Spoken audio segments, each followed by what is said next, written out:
Houston, Texas. It is a 5A Division II Region 3 championship between the 12-1 Manvel Mavericks and the undefeated 13-0 Katy Tigers. Hello everyone, with Ken Moore, I'm Greg Dolan. Great to have you with us tonight. Thanksgiving is in our rearview mirror. We have several things to be thankful for tonight. One, we're indoors here at Reliance Stadium. Roof closed, beautiful venue. Also two great teams tonight. And Ken, let's start first with Manvel. The Mavericks have quite a program they've established. They know, though, this late in the season, in this community, all roads lead through Katy. Yeah, absolutely. Katy, the defending state champions out of 5A Division II. They have 7 state titles in their trophy case back off of I-10 here in the Houston area, but they're going up tonight against an upstart Manvel team, second year in 5A. They went to the state title game 2 years ago in 4A, but this will be their first Region 3 championship tonight. Let's start first with the Katy Tigers. Their chase for 8 as far as state championships. They have so many weapons on this team, but Rodney Anderson is the bellwether. Yeah, Rodney Anderson, he's the bell cow for this ball club, over 1,000 yards on the season, but it all starts up front with that offensive line. They set the tone for Katy. They're going to be huge here tonight. As far as the Mavericks are concerned, they have a sophomore quarterback that is putting up eye-popping numbers. De'Eric King has been unbelievable, over 5,000 yards of total offense, over 50 touchdowns on the season, unbelievable numbers for the sophomore quarterback, but he's going to need some help from his offensive line here tonight. They're going to have to protect him against a Katy defense that's only giving up 6 points per game. Yeah, stout Katy defense, 18 touchdowns the last 3 playoff games for King. Can't wait to see him go up against these Katy Tigers. And when our McDonald's pregame show continues, third member of our broadcast crew, Jay Darneal, will talk with the coaches, starting first with Katy's Gary Joseph.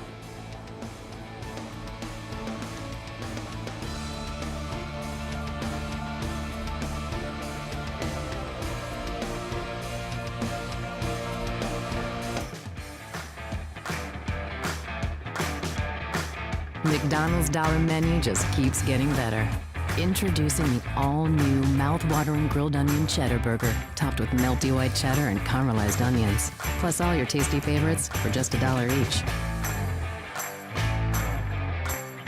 Every day, as always, there's a lot to love for a little on McDonald's Dollar Menu. Change is inevitable. Time waits for no one. And those who look only to their past are rarely ready for their future.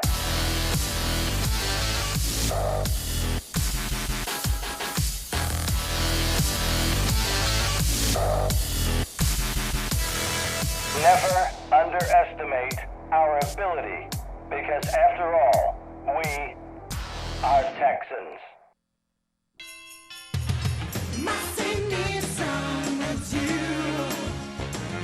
It's the season to choose at Mossy Nissan. Get low Mossy prices on the gift your whole family will love. Right now, save big. Pay 0% APR for 60 months on all 2014 Altimas. Plus, get $1,000 bonus cash. But you better hurry. Come to Mossy Nissan on the Katy Freeway today. Mossy Nissan with you. Now joined by the head football coach, the Katy Tigers, Coach Gary Joseph. Coach, a tight ball game last week against a mobile quarterback, and a lot of people say that if you're going to beat the Katy Tigers, that's a big if, but if you are, that you need that. How does De'Eric King kind of remind you of that Elkins quarterback, and what do you think he's going to do? I'm sure he's going to try to do the same, and hopefully we'll do a better job of containment. It's the improv plays that gets everybody fit. It's why Johnny Manziel's so good and things. And the King kid is probably a better passer, overall than what the kid we faced last week. We understand his speed. We understand what kind of talent he has. Whether we contain or not remains to be seen, but our kids will be prepared for it. Coach, talk about your quarterback, Garrett Doran. Came in later on in the season, only a sophomore, and he has just been absolutely outstanding for your ball club. Well, at this stage of the year, you're not a sophomore anymore. Most people's season's 10 games. You're in week 4, so, he's a junior and he's performing. We expect him to perform. Nobody asks them what grade they are when they get on the football field. They're varsity football players competing for Katy. Now, talk about your all-everything Texas A&M commit, Rodney Anderson. You really kind of find a way to get him on the field anywhere you can possibly, including punt return. Coach, talk about him and how special and what he means to your ball club. Well, he's a great football player, and he adds to it. We were able to survive when he missed 6 ball games, to survive ball games this year. And, the Porter kid stepped up and things. But just having Rodney back adds an air of confidence to our football team. They're confident, and he's a confident kid, and he can do a lot of things. Like you said, he's a good football player, and he makes us better. Coach, we appreciate the time here. Good luck in the ball game, and hopefully we'll see you in the state semifinals once again. Well, thank you. I hope to be there. We're going to take a quick break. When we come back, we'll be joined by Coach Kirk Martin of the Alvin Manvel Mavericks here on Fox Sports Southwest.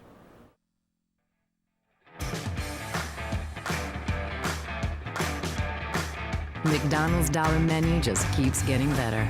Introducing the all-new mouth-watering grilled onion cheddar burger, topped with melty white cheddar and caramelized onions. Plus all your tasty favorites for just $1 each. Every day, as always, there's a lot to love for a little on McDonald's Dollar Menu.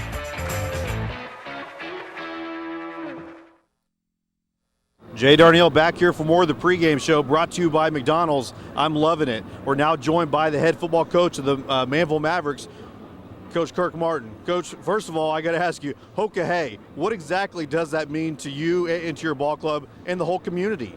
Well, it's our battle cry. We started it probably 6 years ago.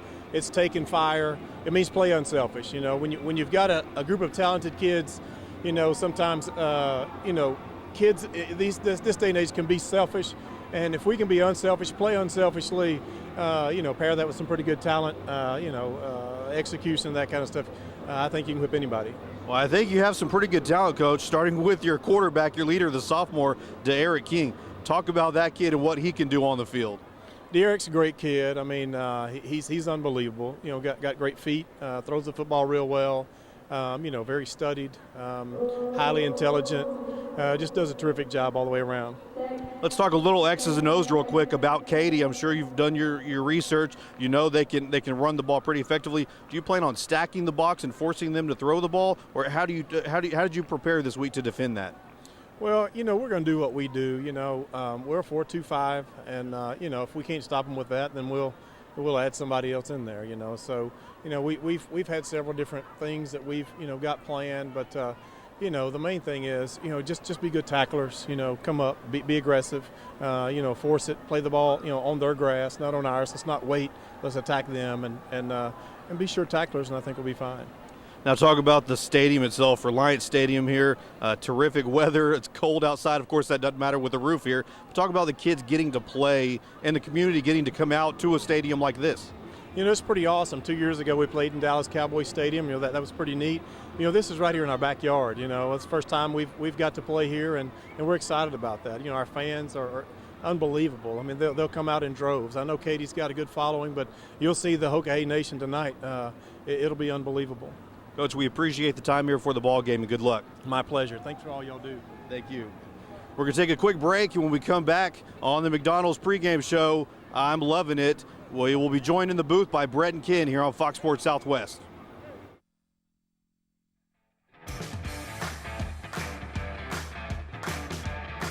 McDonald's Dollar Menu just keeps getting better. Introducing the all-new mouth-watering grilled onion cheddar burger, topped with melty white cheddar and caramelized onions. Plus all your tasty favorites for just $1 each. Every day, as always, there's a lot to love for a little on McDonald's Dollar Menu.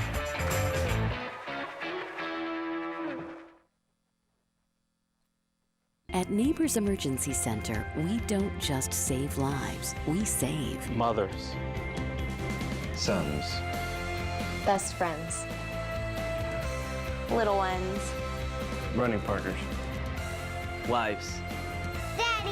At Neighbors Emergency Center, you're not just a patient, you're a top priority. Neighbors Emergency Center. Care that counts. Experience that matters.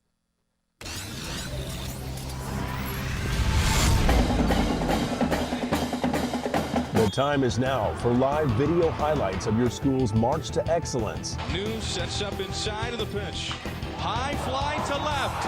It's up, it's deep, and it's going to be gone! Legacy Sports Network brings you high-quality HD video broadcasted by the best in the business. Handoff, Adam Taylor lunges to the end zone, touchdown! This is one of the most exciting things. With all the runs, hits, scores, and more, we're building a legacy one game at a time. I appreciate it, Gerald. You guys at Legacy do an unbelievable job. Join us on pay-per-view or video live streaming your favorite high school and college athletics at legacysportsnetwork.com. Legacy Sports Network is going to be bringing this presentation to your home.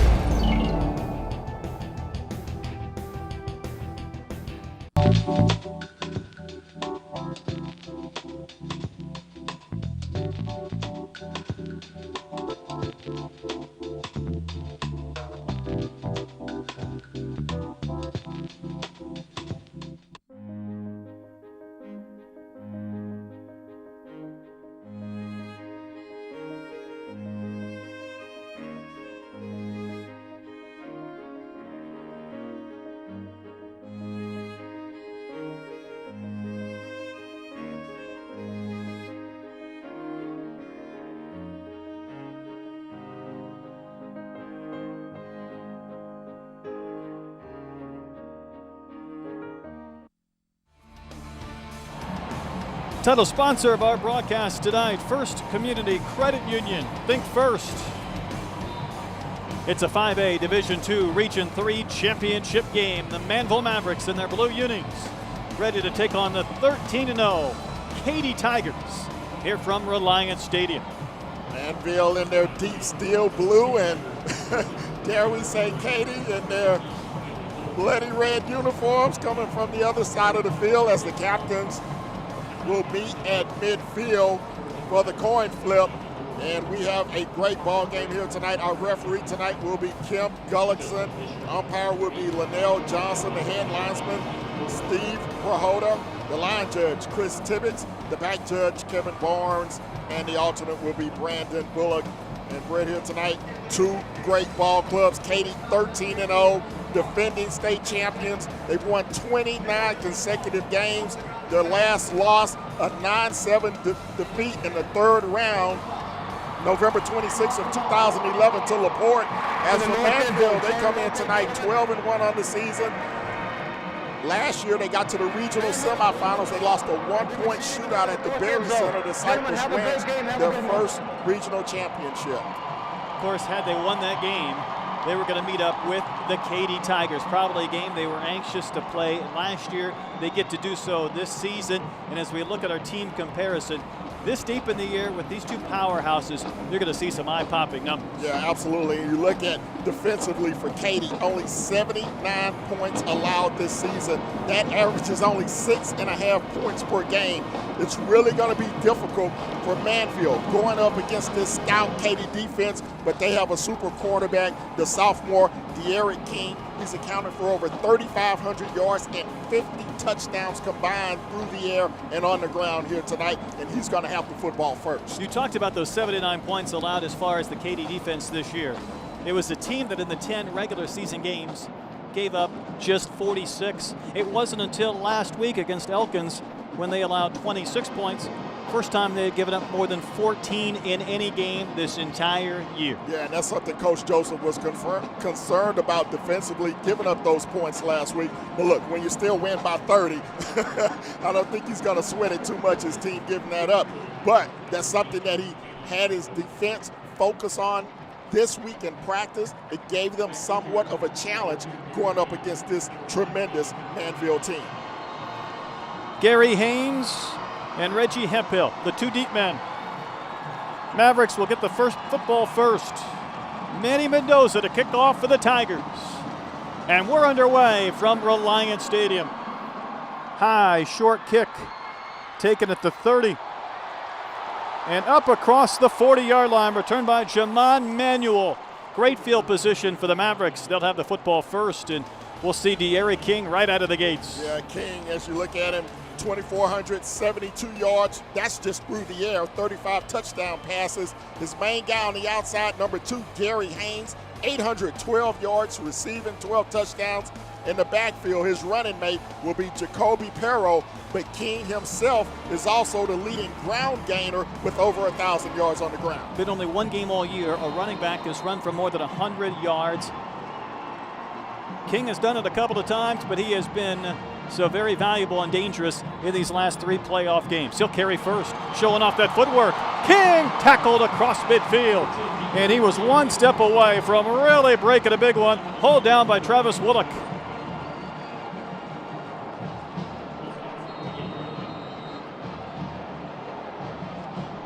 And we're now joined in live on Fox Sports Southwest. Quick toss to Gary Haynes, second play from scrimmage for the Manvel Mavericks, already in Katy territory at the Tigers 42. Yeah, 10 yards on the first run by King, 7 yards on the pass play as they go up against this 3-4 Katy defense that's only given up 6.5 points per ball game this season. Get a chance to look at the sophomore quarterback, De'Aaron King, and the handoff goes nowhere. Drop was Jacoby Perro by that stout Katy defense. Patty Fisher, the linebacker, involved in the stop. Yeah, this is a Katy defense. As you look at the replay here, they only give up 90 yards per game on the ground. And you hear the Katy crowd in the background as they get ready for this big third down play. It's a 3rd and 4, and the football's loose. King has to scramble, and his pass to Haynes goes for a loss as he's blown up in the backfield. Josh Blair with the stop. That's one of the things the Mavericks are going to have to react to. The crowd noise inside of Reliance Stadium. It's going to be loud inside this facility tonight. This is their first time playing in Reliance Stadium. On 4th and 10, Mavericks will have to give the football back. King sends one in the direction of Rodney Anderson. He called for the fair catch. He was blown up at the 15. So the Tigers were shaping up to have poor field position, but they'll get a few extra yards tacked on. Well, a couple of mental errors early on for Manvel. The bad snap on the 3rd down play. Now they're going to have a personal foul on the punt. So instead of Katy starting inside their 20, they're going to add 15 yards to the end of this play. Just underway tonight from Reliance Stadium in Houston.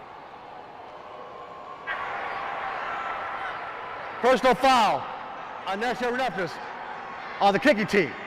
15-yard penalty, first down. That's our head referee, Kim Gullickson, marking off the 15-yard penalty. Katy will begin at the 30. We talked about this Katy team having so many weapons, and Rodney Anderson, the Texas A&M commit, someone we focused on. They have a great 1-2 combination. Kyle Porter, a sophomore, gets a lot of carries, and Garrett Doran, a sophomore quarterback, will start first. A little flip. Kyle Porter with the carry. Porter able to get outside. First down and more as he carries for 13 yards on the first play from scrimmage. And there is that talented sophomore 1A tailback in Kyle Porter. Well, Porter picked up the slack after Rodney Anderson went out with a mid-season foot injury. Porter was actually the leading ground gainer for the Tigers this season, 1,617 yards, and he picks up a first down on his first carry of the night. Tigers scored 56 points last week in their playoff win against Elkins. And there is the dangerous Rodney Anderson. He averages almost 9.5 a carry. He runs for 8 on the first play from scrimmage. He gets a chance to carry the football. Yeah, and they're running behind a huge offensive line, and one of their big guys is down right now. That's big number 75, Logan Lister, as he will get looked at near midfield as we take a look at the Katy leaders on offense. Garrett Duran, the sophomore, 6 touchdown passes on the season. Rodney Anderson, 1,300 yards, 32 touchdowns. The tight end, Sloan Spiller, 4 times into the end zone this season. How would you like to miss 5 games and score 32 touchdowns like Rodney Anderson? He is a tremendous football player, and he will kill you in special teams They will line him up in the slot as a receiver, and they will also play him out of the backfield. And now you combine that with Porter as we see their offensive lineman lipping off the field, and that does not look good for Katy up front. But Rodney Anderson is one of the most dangerous players in Texas high school football. Lister, the Rutgers commit, help to the sideline if they gain of 8. Rodney Anderson has the first down and more. Blowing over a defender, and he steps out of bounds at about the 35-yard line. He popped Darius Hester and picked up a few more yards. Only the boundary helped the Mavericks on that tackle attempt. Well, again, they go off the left side, picking up huge yardage. The Katy offensive attack already on the move. So the Tigers on the march from the Mavericks' 35-yard line. Old-fashioned I formation. Rodney Anderson through a big hole. Rodney Anderson still on his feet inside the 20, picks up 16 yards. Well, we talked about in the open, the offensive front of Katy. Look at that huge hole. The lead block by the fullback opens up a lane wide enough for me to still run through, Brad, as he gets it down inside the 20. Well, you could see Kyle Williams, the sophomore fullback, out of that hole, and Rodney Anderson, with that head of steam, is a dangerous man to bring down. A couple of big gains on this drive, and the Tigers are inside the Mavericks red zone with a 1st and 10. Pitch sweep. Anderson with a cutback, and he's dropped inside the 15-yard line. Best defensive play so far of the night for Manvel defensively, and Anderson still picks up 5 yards on the toss right. Joey Mejia, the junior defensive end, with a stop, but it'll be 2nd and 5 for the Tigers. 13-0, 29 straight wins. Of course, last year they lost Adam Taylor more than 4,000 yards, 44 touchdowns on his way to Nebraska. Inside trap play for Kyle Williams, the fullback, stuck up, and the Mavericks with their best defensive play of the contest.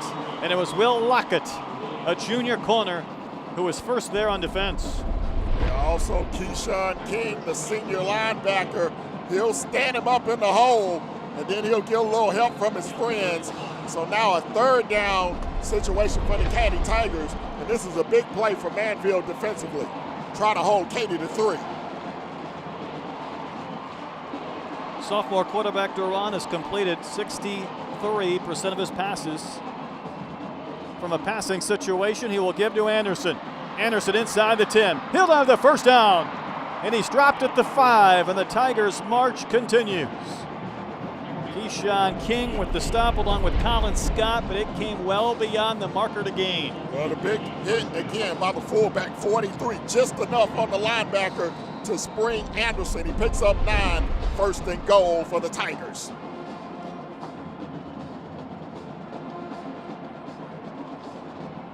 So Rodney Anderson with those 32 touchdowns despite missing 5 games. See if he gets a chance to add another and start the scoring tonight. He will carry. This will be easy. Rodney Anderson for the Katy touchdown.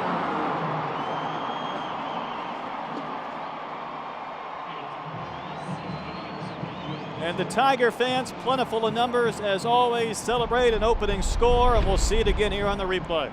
This is just a straight dive, cut block by the fullback, and there's no one home for Manvel. Katy marches down 70 yards on their opening possession for a quick lead. Manny Mendoza is 64 of 67 this year on extra points. He'll tack through another. Each team's had the football once. It's the Tigers leading 7-0 from Reliant Stadium.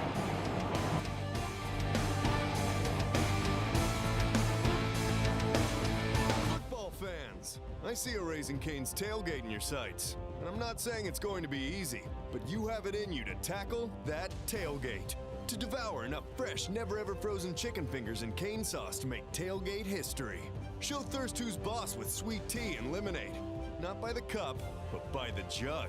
Because this is our house. And today, you eat with the best of them. Raising Cane's, one love. Official sponsor of all things that make game day delicious.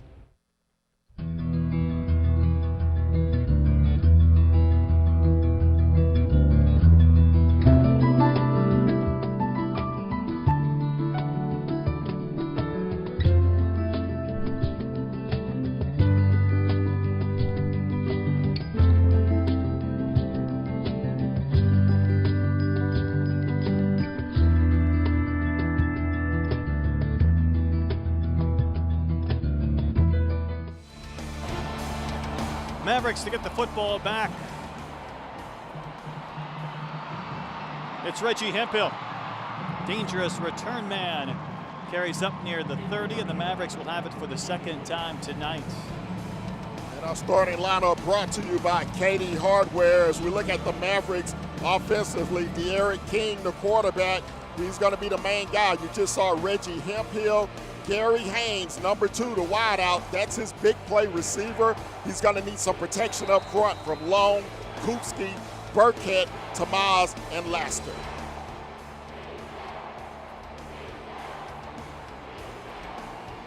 Built by Katy Hardware. So the Mavericks have the football. De'Aaron King, a low snap, able to hand off. Little spin move there for Clay. Quaylon Clay, the junior, with a strong carry up near the 44-yard line. And we'll take a look at the Katy defense, brought to you by Katy Hardware. They run with a 3-4 defensive alignment. We'll get it to you right after this play as Manvel goes hurry up. Another low snap. King rolling to the short side, and his pass intended for Haynes incomplete. You look at the Katy defense, brought to you by Katy Hardware. Secondary, Willett, Stewart, Wilder, and Blair. The linebackers, Bloomstrom, Fisher, Ellis, Ebright. The big 3 up front, led by Tim Wilkerson, the nose guard, in the middle. One man you don't see, Cy Slater. He's had 8 interceptions this year to touchdown. Not starting tonight, and a short carry for De'Aaron King, just shy of midfield. And it'll be second down, it'll be third down and long. So now another big third down defensive play. Third down efficiency is going to be critical for Manvel tonight. They have to keep their offense on the field to allow their defense to get some rest. So it's a 3rd and 6 for the sophomore quarterback. Transfer from Westbury Christian. Beat out 8 others this year to be the starting quarterback for this Mavericks program. Throw on left side. It'll be shy of the first down. Gary Haynes is dropped. Maybe a gain of 1 on the play, but another play made by Josh Blair from his corner position. Yeah, Blair, 5'7", 175 junior, comes up and makes the hit on Haynes. Has a little help as well from 27, Colin Wilder. So now another punting situation for the Mavs. King's going to run it up the middle, and he's dropped shy of the first down marker. It was as if the Katy defense was expecting that. In Tim Wilkerson, the senior defensive end who's made so many plays this year, will force a turnover on downs back to the Tigers. Well, Brett, I think it's a little early in the ball game to go with the fake punt at midfield, already down by 7. Now you allow Katy great field position. You have to have confidence in your defense to pin them back deep. You have to make the Tigers go 70 and 80 yards. You cannot give them a short field like they have right now. Touchdown on their opening drive. Great field position here in their second is Kyle Porter running behind a big offensive line. Porter following his blockers for a pickup of 9. A sophomore who ran for 20 touchdowns this year. He started the season with a cast on his left hand, played through it, and he was really the featured back in those 5 games when Anderson wasn't able to play. Yeah, he has been tremendous filling in for Anderson. But again, it really doesn't matter who they put at tailback. We've seen it year after year after year. It really starts up front with the big guys. It's Porter again.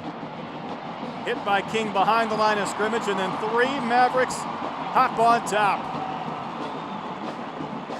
And it looked like Jordan Carmouche, the linebacker, another sophomore, who was able to get credit for the tackle after the stand-up from King. See the guard and the tight end both pulling from left to right.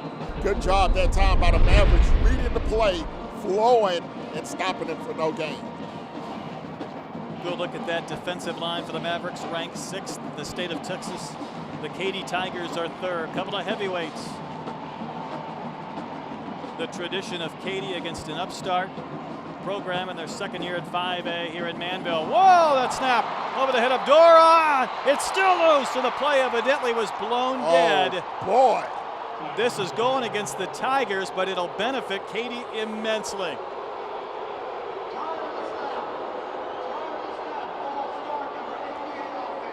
5-yard penalty, replay, 3rd down. That's Sloan Spiller, the tight end, and never will a penalty be as appreciated as much by Gary Joseph as this one. Wow. And you see the guy in the secondary calling for the flag for Manvel. He probably wish he wouldn't have. That was going to be a scoop and score when Doron couldn't pick it up about 15 yards behind the line of scrimmage. So it'll be 3rd and 9 from midfield. Little trap play for Porter. Thought he had the corner. He cut it up to the 45, but he'll be shy of the 1st down. Now we'll see what Coach Gary Joseph decides to do here on 4th down. As we look at our keys to victory, brought to you by Massey Nissan. Drive better for less. The keys for the Katy Tigers here tonight contain the quarterback, De'Aaron King. So far, they've done a great job. You've seen the two-headed monster at running back, and Porter and Rodney Anderson. And the Katy experience has also played a factor here early on. Rodney Anderson from the Wildcat. He's near the marker. We'll see if he got it. Maybe by half a yard. Last week, Anderson scored a big touchdown running that Wildcat. This is an important 1st down on a 4th down keeper. Well, we've seen both teams go for it here early on 4th down. Manvel did not make it. Here, Katy out of the Wildcat. You see Porter as the lead blocker for Anderson. Picks it up by about half a yard. The Katy drive continues. Pretty good surge at the end. You saw a lot of blue shirts around Anderson. Garrett Doron back in and under center. An offset I formation. Doron with the play fake. Throwing downfield. And he hits the tight end Spiller at the 21. 15th grab this year for the big tight end, Sloan Spiller. And a strong throw from Doron across his body with the feet moving. Well, Doron is a 63% passer on the season. Took the starting job from Kylie Huddleston, who won the state championship last year. But Doron, that tells you what type of player he is. 6 touchdowns, 1 pick on the season. Little pitch to Anderson, running right. If he gets a block, he'll be trouble. He got the block, and he's down inside the 6, marked out at the 5. Even when, Ken, there doesn't look like there's that opening in that hole, Anderson, with that head of steam, has the ability to pick his spot. He is so smooth, so sweet with the rock. Almost reminds you of an old school Gale Sayers, the way he just kind of slices and dices a defense. Touchdown saving tackle by Deontay Anderson, their talented sophomore safety. But the Tigers have 1st and goal. The football marked at the 4. For the kids, you may want to go Google Gale Sayers. Look at the lead blockers there for Anderson. Stays on his feet and dropped at the goal line. It was Colin Scott, the middle linebacker, who saved a touchdown for now. Anderson lost his shoe, but he carries for 3 yards. And Darius Hester also coming up to make a big hit to keep Anderson out of the end zone. As you mentioned, for now, it's going to be 2nd and goal just inside the 2 for Katy as they look to go up by 2 scores early in this one. Talk about power football. Look at all 22 players bunched up in the middle of your screen. Porter will shuffle out in motion. Anderson will carry into the end zone. Touchdown, Katy Tigers. 2 drives, 2 TDs. It's 13-0 Katy. Well, you see the strength, the power of this offensive front just blowing the Mavericks off the line of scrimmage. They haven't seen a team like this coming out of 22-5A where they were the district champs. Manny Mendoza to add the extra points. It's true. Couple minutes plus remain in our 1st quarter from Reliance Stadium. The Tigers lead 14-0. Best high school football teams in Texas collide inside AT&T Stadium, all vying to be crowned champions. Get your tickets now for the UIL State Championships presented by State Farm. Be a part of this Texas tradition. Log on to Ticketmaster.com. Long live being comfortable in your own saddle. Long live being tough enough to handle anything. Introducing premium performance, advanced comfort cowboy cut jeans. 2 times longer lasting. And made to move with you. So you can move like a champion. New advanced comfort from Wrangler. Long live Cowboys. Our spotlight shines on the best and brightest high school athletes and coaches the state of Texas has to offer. Get the latest highlights and exclusive features from across the state every week. High School Spotlight, Sundays and Mondays on Fox Sports Southwest. Mendoza will angle the kickoff to Haynes from the 15. Nifty cutback, and Haynes drops shy of the 30.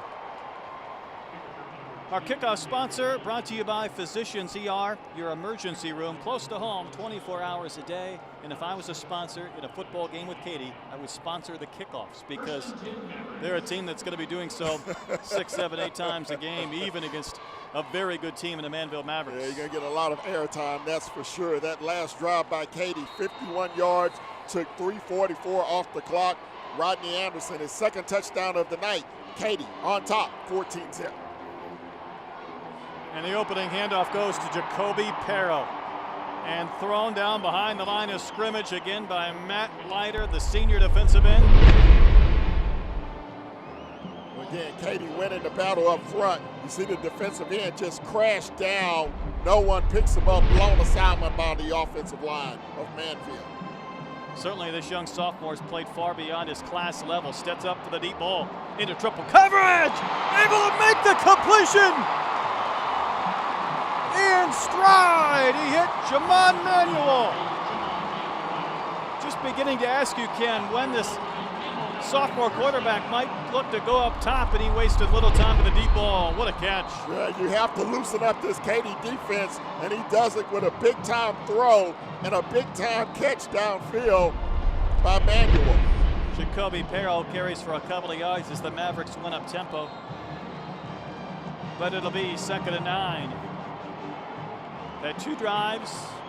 They failed to put any points on the board. This becomes an important one. Pass play to Austin Alexis and dropped after a gain of 1.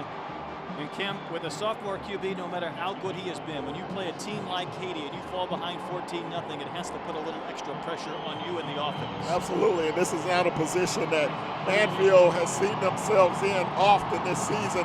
Their only loss was early in the year to North Shore. See if King tries to do something with his feet. He'll throw on the run. He completes a pass again to Sean Dykes, and he has the first down inside the 15. 15th grab for Sean Dykes, and a good throw moving from De'Aaron King. Yeah, Dykes is a big play receiver. He averages 21 yards per catch. As we see the Mavs going hurry up once again. Jet sweep. It's Gary Haynes. He'll pick up a few to the 10. By far the deepest penetration of the night for the Manvel Mavericks. Take a look at the Manvel lineups once again. De'Aaron King, the quarterback, he's leading the show. Gary Haynes, the big play receiver. We saw him on the jet sweep just a moment ago. It's Haynes in motion again. King has to run and just throws one away. He was being pressured by Patty Fisher, the linebacker. All right, and we'll take a look at the keys to victory for Manvel, brought to you by Mossy Nissan. They have to protect the King, De'Aaron King. They also have to win the turnover battle. Katy has forced 27 turnovers on the season. You also, when you play the Katy Tigers, play the game, not the name. Don't get intimidated just because it's Katy. Play your game, try to stay in it. We talked about those turnovers. This Katy secondary said 20 interceptions this year. Even without Cy Slater's 8, they're dangerous. So's De'Aaron King. Great coverage by the Katy defense. King was dropped by Fisher. He's a couple of yards shy of the first down. Well, one thing that Manvel is going to have to do tonight, King is going to have some help. He cannot do it by himself against a defense like the Katy Tigers. This is a team This is the end of the first quarter. We'll talk about it more on the other side. Yes, we will. Beautiful venue. Roof closed at Reliance. Good start for the Katy Tigers. They lead Manvel 14-0.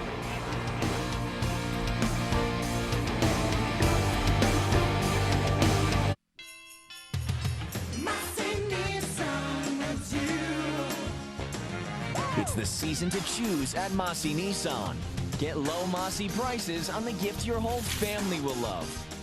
Right now, save big. Pay 0% APR for 60 months on all 2014 Altimas. Plus, get $1,000 bonus cash. But you better hurry. Come to Mossy Nissan on the Katy Freeway today. Mossy Nissan with you. When you have a medical emergency, think Physicians ER. You will be seen by a board-certified doctor in less than 10 minutes, with immediate results on labs, x-rays, and CAT scans. For emergency care greater than urgent care, think Physicians ER. Accidents happen anytime, any place. When you need to be seen fast, visit Physicians ER. Visit physicianser.com for a location nearest you.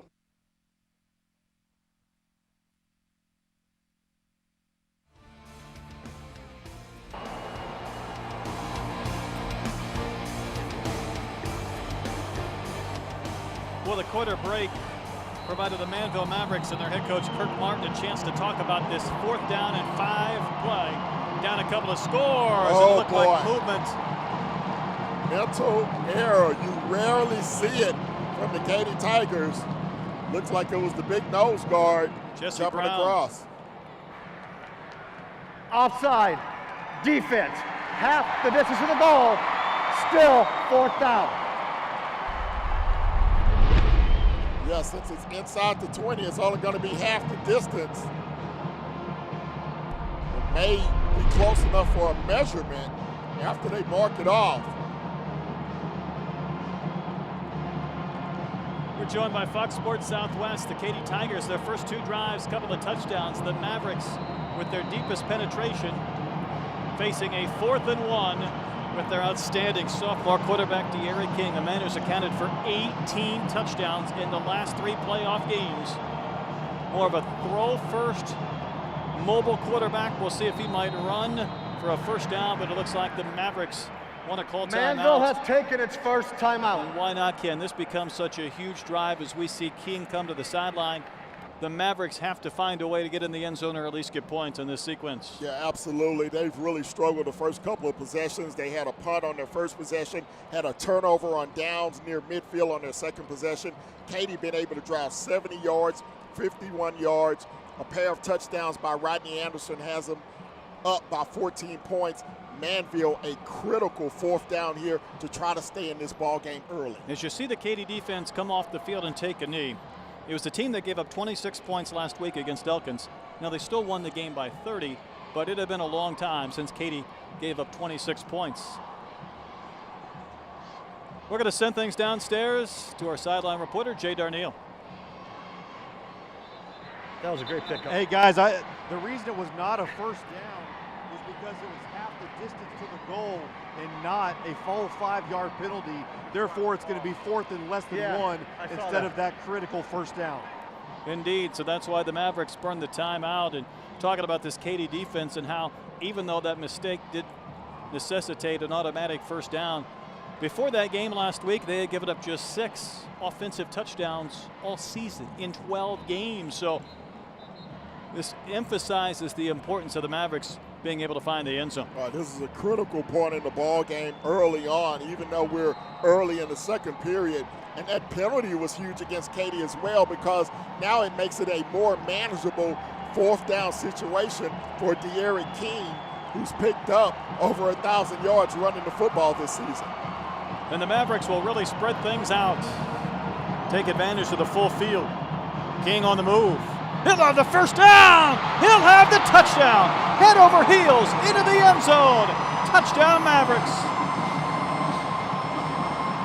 And the young sophomore, after making so many plays in the last 3 weeks, just made an electrifying run and watched the finish at the goal line. The option right, they went with the pitch guy, and he somersaults into the end zone. Great move by King. The young sophomore gets his Mavs on the scoreboard. Mavericks needed that score. Now Julius Montana, the junior, on to try and add the extra points. Nearly blocked, but he punches one through the uprights, and we've got a game. Just a minute into our second quarter. It's now a 14-7 contest. Katy with the lead, but the Mavericks have regained some momentum. Well, that was a big-time drive by King. 71-yard drive, led his team downfield. He had the big pass play in that drive, the fourth down conversion, the huge middle penalty against Katy, jumping offside to turn a 4th and 5 into a 4th and 1. And now the Mavericks back in this ball game. Now, defensively, we have to see what adjustments they make against a Katy offense that's dominated the first half. It's been tough stopping Rodney Anderson, our two feature players. Anderson, the Texas A&M commit, has been outstanding for the Tigers, and King provides the touchdown for the Mavericks. How good has King been? Well, last week he ran for 4 touchdowns. He passed for 2. The previous game, he ran for 298 yards and 3 scores, while passing for nearly 200 and throwing for 4. Eye-popping numbers for the sophomore. Yeah, he is a tremendous athlete. And as we talked about in the open, he's going to have some help tonight. He's gotten it so far, particularly on that last drive. We take a look at some of the numbers so far through the night. Total yards, Katy 126, Manvel with 98. Katy 9 first downs, Manvel with 5 so far. 11:56 to go here in the second period. Kyle Porter, Giovanni Stewart, the 2 deep men for the Tigers at their own 5, awaiting this kickoff from Montana. Talk about a run-up.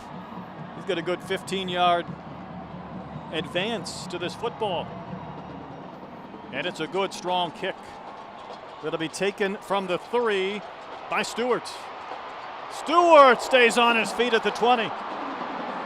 Giovanni Stewart competing for yards, and he's dropped at the 23. We got to see this one again. What a great effort. He's going to take a big hit near the 20-yard line, but he's just going to bounce off. Defender did not wrap up. That was a Hassan Glasgow. Put a shoulder into him, but you got to wrap up, big fella. We have an injury timeout on the field before the Tigers can come out for their 3rd offensive sequence.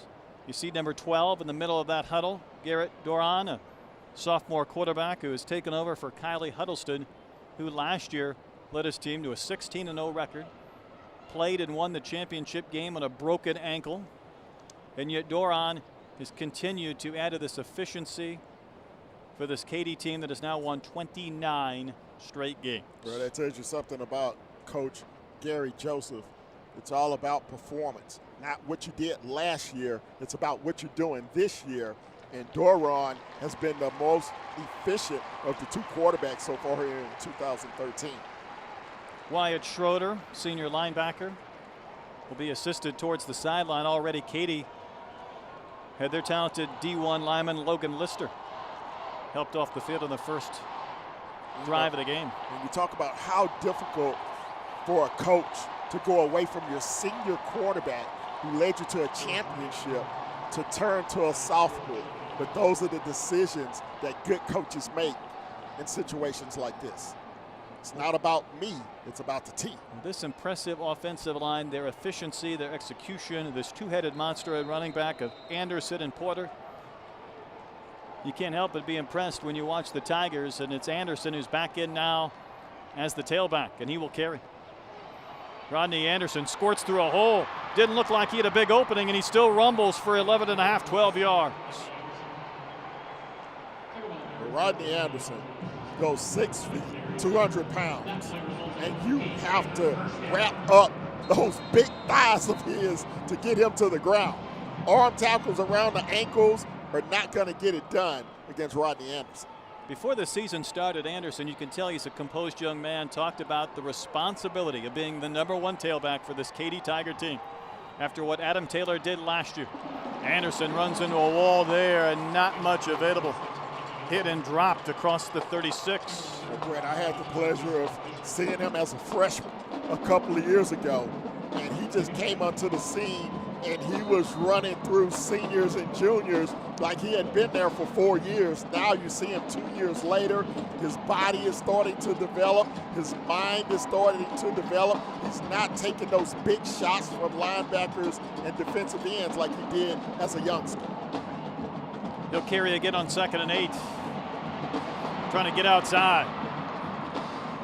And he's dropped. It was an open field tackle by Deontay Anderson, the talented safety again, but it was Rodney Anderson who's going to pick up the first down by maybe half a yard. Katy, they bring a lot of their tackles, their guards, their tight ends. They pull them a lot. They run a lot of counter action, a lot of delayed action to let those linemen get in front of the tailbacks, and that's something that Manvel is going to have to adjust to. Well, they do love the counter, and they do block extremely well. And Rodney Anderson with a pickup of 8 moves the sticks again. Just wait till they pull it and go up top. Play fake. Duran being chased. Duran being dropped. Nowhere to go. And the man who came up to make the sack was Shane Jackson. Shane Jackson, the outside linebacker, comes untouched, and Duran never had a chance. They tried to go with the play action pass, but no one picked up Jackson. He makes a big defensive play for Manvel. It's going to be 2nd and long for Katy. Shane Jackson with that sack to keep the Tigers offense out of schedule. 2nd and 19 as we're joined by Fox Sports Southwest. The Mavericks scored in their last possession to make this a 14-7 game. Tigers facing a 2nd long. Setting up the play for Sloan Spiller, the tight end, rumbling up across the 40 and hit hard and knocked it out of bounds at about the 42. And it was Will Lockett, the junior corner, making a play. It'll be 3rd and long for Katy. Spiller is one of the big-time receivers on this team for Katy. You see just a little throwback. They had 3 blockers in front, and he took a big hit as he crossed the 40-yard line. So now a big defensive play for the Manvel Mavericks. 3rd and 11. They need to get off the field, get the football back in the hands of De'Aaron King. Let's see if the Tigers go to the air. 2 weeks ago, they threw for 16 yards in the game. It was a cold, windy day. Last week against Elkins, Duran, the sophomore, went 10 of 13 for 160. And that play blown up.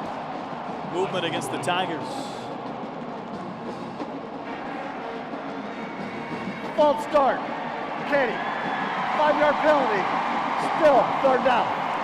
Well, on a weekend of so much terrible weather around the state of Texas and games being canceled and pushed back to Monday, we're grateful to be indoors here at Reliant Stadium tonight for 2 great programs. The Tigers have been around forever. They're chasing 8 state championships against this upstart Manvel team that's been fantastic in recent years. 3rd down, 16 to go. So the task becomes a little more difficult. Duran back, throwing downfield. The pass is caught by Adi. And he's right at the marker. In fact, he should have it. They needed 16. I believe they picked up 18. Well, Odie down here at the bottom of the screen. He just runs a little dig route, gets the necessary yardage. The cornerback playing too far off, gives up a big gain for a 1st down. You can't give up that much cushion on a 3rd and long. 16th catch of the season for the senior, and a big one indeed. It moves the sticks and gets Katy back in a position where they can go to the ground. And Rodney Anderson bounces off the first wave of tacklers and finally flipped as he got towards the corner as Keyshawn King was the man pursuing. I think it was Darius Hester that came up and finally made the hit low on Anderson. Again, you see arm tackles. You're not going to get this guy to the ground with arm tackles, but watch Hester come up, hit him right in the thigh. Boom, that takes him to the ground. It's a gain of 2 on the play. One thing this Katy offense can do is chew up some clock if they get ahead with their ground game. Anderson on the sweep. He goes head over heels inside the 40, and it'll be 3rd down for the Tigers. Start to chop Anderson down low. That's where you're vulnerable as a running back, is that thigh area. You see the last couple of plays, they target that area, get him to the ground. Another big 3rd down here for Manvel defensively. See if the Tigers keep it on the ground. A team that averages more than 500 yards total offense a game, almost 270 a game on the ground. 3rd and 4, could be 2-down territory. It's Rodney Anderson competing for the first down. He might be shy, but not by much, maybe half a yard, as he's dropped at the 35. It's definitely two-down territory, 4th and 1. No doubt Coach Gary Joseph is going to try to pick up the first down, try to keep this drive alive as we go under 7.5 minutes here in the first half. John Michael Robertson, the tight end, brings the play on for Garrett Doron. Tigers love to play power football. Double tight end formation. Rodney Anderson. And this is going to be close. I think he got it, Ken, but not by much. In fact, it looked like the line judge maybe moved in a little bit, benefiting the Mavericks. We'll see if he got it or not. I'm not so sure now. Yeah, I think Manvel got a pretty good spot on this play. We'll take a look at it again. He's going to go over the left side.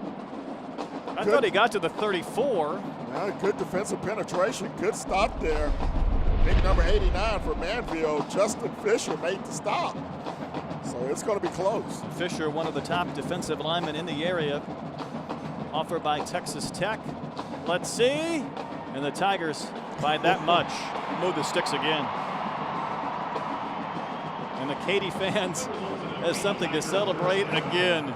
They just sweat that one out a little bit, wondering whether or not they were going to turn that ball over on downs.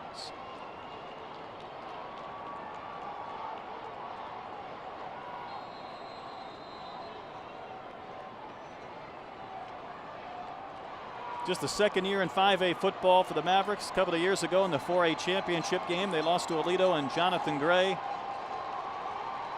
12-1 this season. They're in need, though, of a stop. Doron rolling out. Nothing available downfield, so he'll keep, and he's popped hard inside the 30.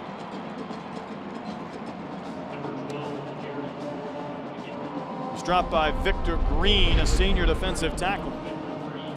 Good coverage downfield this time by Manvel. Doron pulled it out on the bootleg. Nothing there.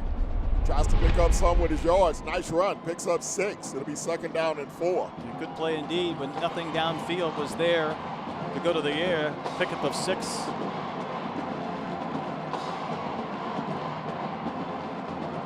Rodney Anderson. Thrown down in the backfield. Colin Scott went up high. There was a Maverick down low. A double team on Rodney Anderson, and that play goes for a loss. First negative play rushing the football tonight for Manvel defensively. And how many times have we said it here in the second period on this drive in particular? Another big 3rd down. So the Mavericks have made a couple of plays, but they need to make a few more to get the football back. 3rd and 6. Doron from the gun. Anderson with a head of steam. Look at that surge. Carrying bodies, including Victor Green, for the first down. And that first contact came 2 or 3 yards shy of the marker, and he was able just to push the pile of blue shirts. There's a phrase for that. Sheer will. That was some yak. Yes, sir. Yards after contact. There's something demoralizing about that, because you're there in position and you watch that surge and that will carry for the first down. Fresh set of downs for the Tigers. Doron under pressure, throwing to the boundary. And the pass is complete to Tony Mullins. Boy, I've been impressed with the accuracy of Garrett Doron. He's a 61% passer on the season. Tony Mullins, his first reception of the night.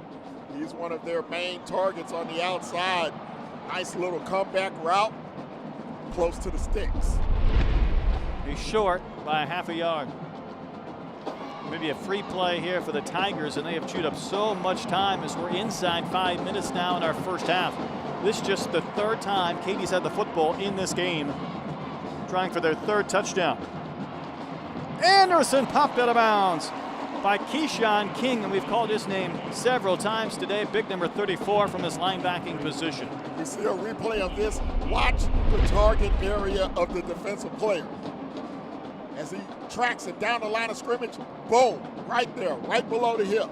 That's where you have to knock him out. So what was second and maybe half a yard is now 3rd and 2.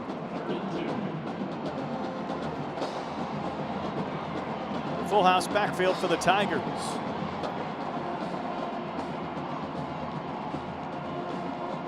Anderson will try and sweep for the first down. He's got more than the first down. Diving for the pylon. He's got a touchdown. Rodney Anderson from 15 yards, and the Tigers are perfect. 3 drives, 3 touchdowns. Are you kidding me? Toss, sweep, lead blockers, quarterback, chop block, kick out block by the fullback. If we had replay, somersault. I got to see that again. If we had replay, he stepped out at the 2. Oh my goodness. Manny Mendoza will add the extra points. But a great effort nonetheless.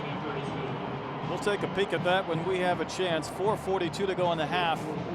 It's now 21-7, the Tigers.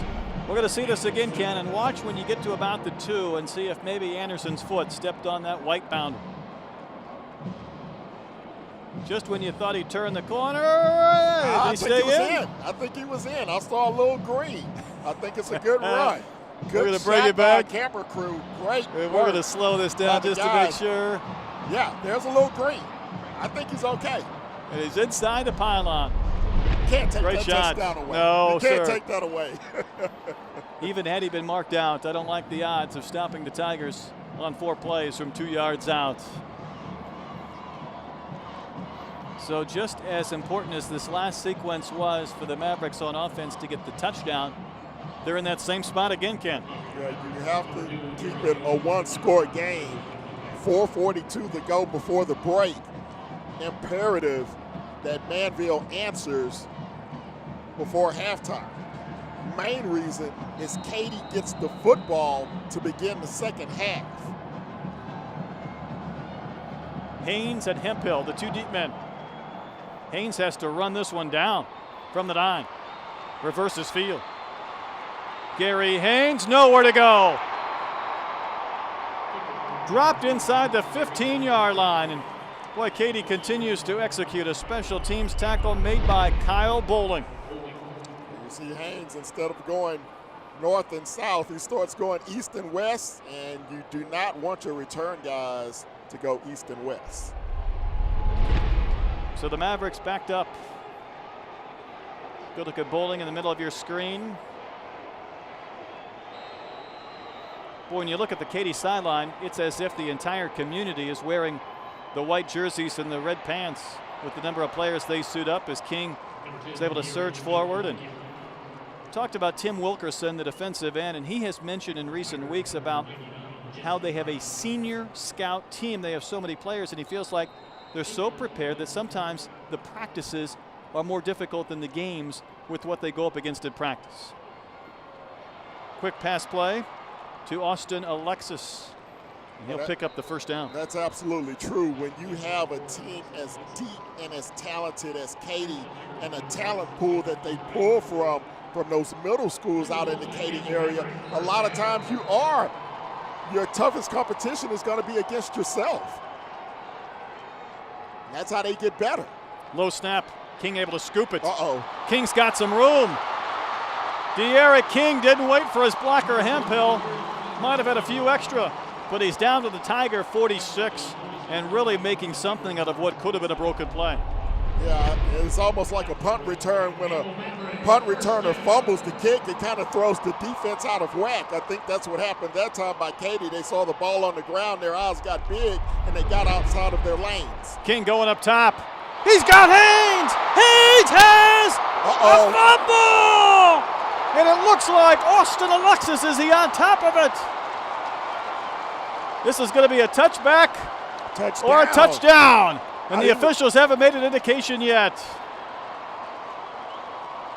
Haynes is hurt in the end zone. It looks like Austin Alexis had the touchdown, and the Mavericks get the score. Wow, what a play. And what a catch by Haynes. And now you're wondering if he's okay. You thought it was going to get picked. It nearly got picked. Haynes made an unbelievable catch. Then he took a shot at the 2, and it's recovered in the end zone. And we're going to go down to Jay Darnell on the sideline, who had a bird's eye view of what happened on that play. Jay. Hey, guys, there's no question about it. He got hit. The ball came loose just shy of the goal line. And without question, a Manvel player did jump on it. So the referees here got this 100% correct. Touchdown, Manvel. Yeah, I agree, Jay. As we saw the replay, it clearly looked like Austin Alexis gets his 4th touchdown of the year. He was there, had the touchdown. Then you see the Katy defender come in late.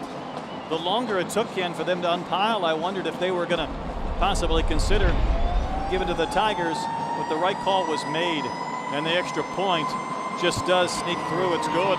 We've got a game again. Back and forth we go. Twice the Tigers have led by 2 scores. It's a 7-point game. Katy with the lead. They'll get the football back.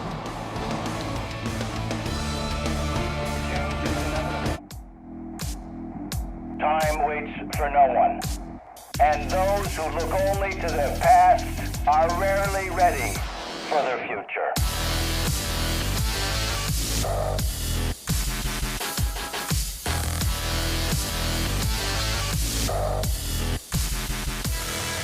Never underestimate our ability, because after all, we are Texans.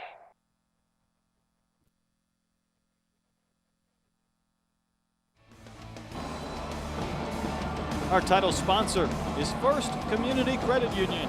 Think first. Also, Joseph K. Holmes. And by Physicians ER. Your emergency room close to home 24 hours a day. They're our kickoff sponsor. What a game. We expected a great matchup tonight. What a fantastic first half. The Tigers have not been stopped, though. They'll get the football back. And it is a short kick. Take it inside the 20. Returning for the Tigers is Colin Wilder, and he's dropped right at the 30. And what do these Mavericks have to do defensively to find a way to get the football back and keep the Tigers out of the end zone? I think they have to do what they've been doing. They put Katy in some 3rd down situations. Now they have to come up with ways to make the big stop to force Katy to punt the football. They've been great on 1st and 2nd down.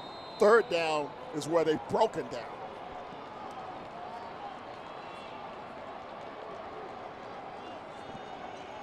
Tigers will go with the inside handoff. The fullback has been doing such a great job of blocking all game long. Kyle Williams get to carry, and he caught everybody by surprise. Well, that's what Katy will do to you. They will pound you with the running game with the tailbacks on the outside sweeps. Then they'll come back and pop you with a quick dive with a fullback, or they'll go for the play fake, throw backside to a tight end. They have so much in their offensive repertoire, it's really hard to defend them. 15-yard gain on just the 22nd carry this year from another sophomore, Kyle Williams. Talked about a lot of sophomores. Now it's Kyle Porter. Didn't look like he had anywhere to go. Look at Porter stay on his feet. Porter's got the first down and thrown out of bounds at the 41. Even running to the short side of the field with a lot of bodies, he still was able to pick his hole. Well, that's just great job by the tailback, using his blockers. Look at him, cut back inside, uses the sideline to his advantage, finally tossed out with another first down for the Tigers. Another sophomore in Kyle Porter. Spelling Rodney Anderson, at least on this drive, and he'll remain in as the featured tailback. You're talking about a sophomore quarterback, a sophomore fullback, and a sophomore tailback in this sequence for Katy. Porter trying to get outside. He was stood up by Jordan Carmouche, who wouldn't let him loose. No gain on the play. Again, another good first down stop by the Mavericks. Good defensive penetration. No wonder the Tigers have a senior scout team. All their sophomores are on their first team. The sophomores have beat them out. 2nd and 10 for Katy. There's Porter, head of steam. And he's dropped at about the 35. It was Deontay Anderson who was the last man to cover him. Mark back at the 36. Victor Green was the first man there on the stop for this Mavericks defense. Oh, we've been here before, partner. 3rd down and long. Can Manvel come up with a stop? One man we've not talked a lot about tonight, Coda Martin, one of the better players in this region. He's the defensive tackle, number 91, 6'7", 295 pounds, on his way to Texas A&M. He's not involved here. This is going to be a Katy touchdown. Loganati. There is a marker down at the line of scrimmage. But Loganati, if it stands, will have a second touchdown. Offside, defense, penalty declined, touchdown is good. Garrett Doran hit Loganati in stride. What a toss. And the Tigers have scored 4 touchdowns in their 4 drives. Just a simple post pattern. He beats the corner. No safety on the field. Once he breaks the tackle, it's an easy walk into the end zone. Katy Tigers, 4 possessions, 4 touchdowns. You talk about a line this good and running backs this good. When you load up to stop that run, every once in a while they go deep. And with an accurate quarterback, it's so tough to stop. 4 drives, 4 touchdowns for Katy. We'll see if the Mavericks can answer. 28-14, Tigers lead.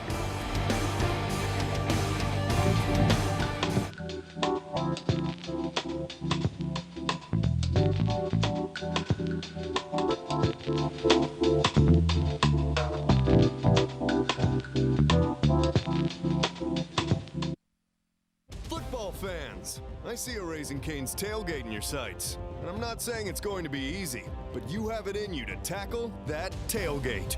To devour enough fresh, never-ever frozen chicken fingers and cane sauce to make tailgate history. Show thirst who's boss with sweet tea and lemonade. Not by the cup, but by the jug. Because this is our house. And today, you eat with the best of them. Raising Cane's, one love. Official sponsor of all things that make game day delicious.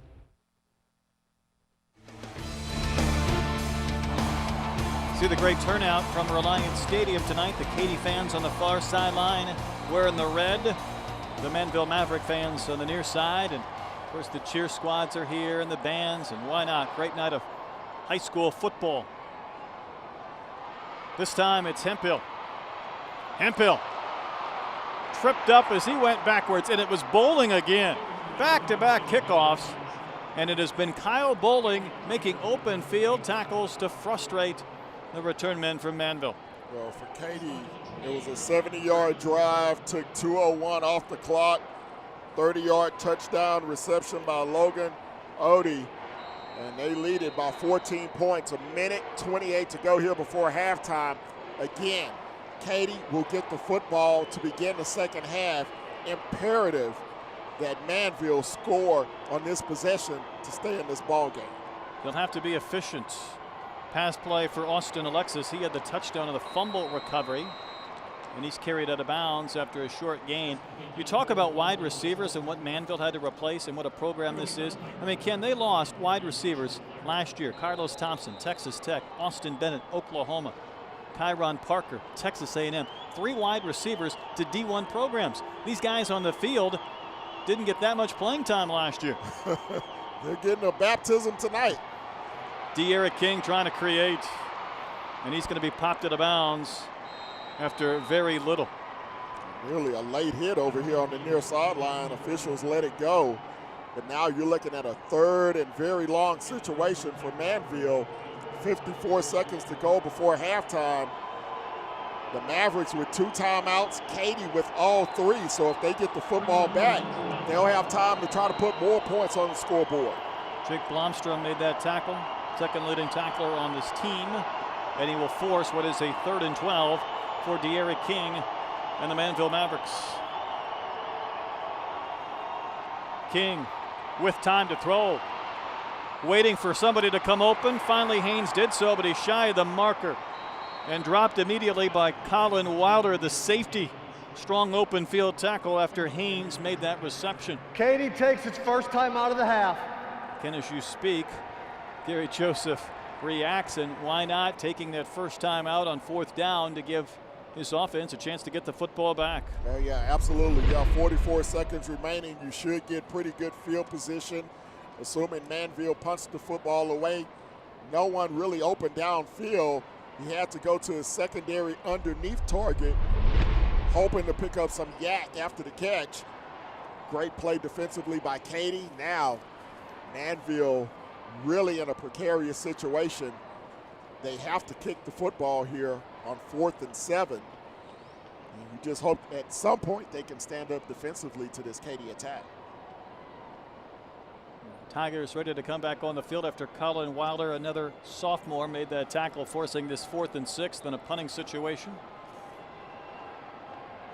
Because if things go Katy's way, by the next time Manvel touches the football, they could be down 42-14.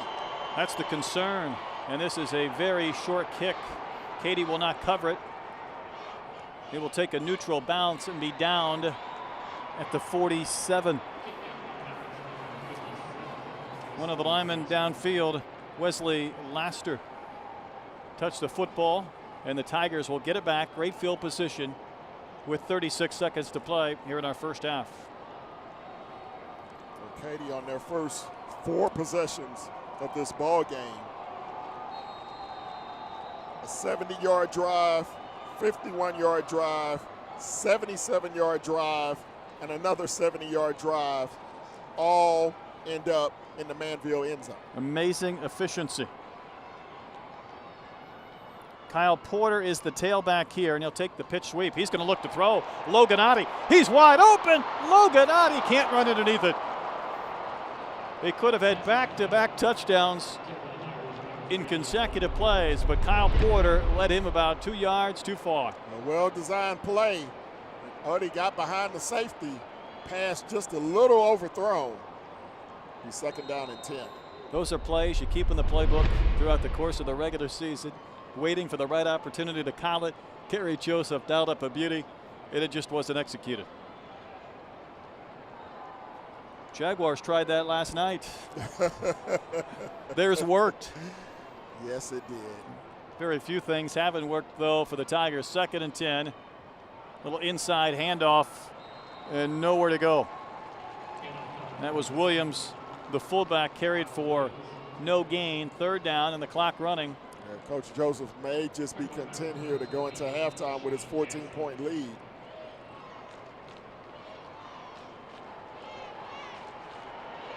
A few more seconds to tick off, but the Tigers will not stop the clock.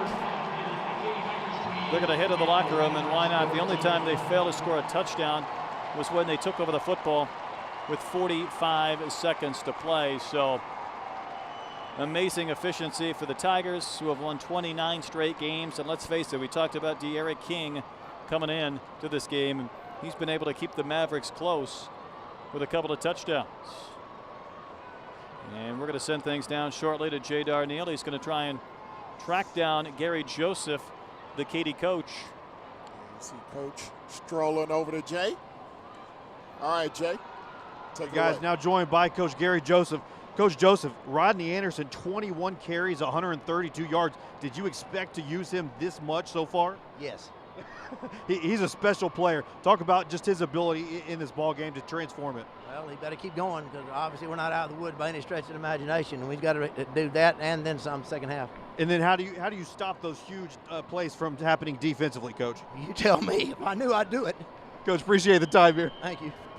Guys, back up to you. That's a tough question there, and he doesn't have an answer, but I guarantee they're going to come up with a good plan over there during halftime. Well, I liked his honesty. Come up with a few ideas for him, Jay, while you have I time. think he's been watching Greg Popovich NBA halftime interviews.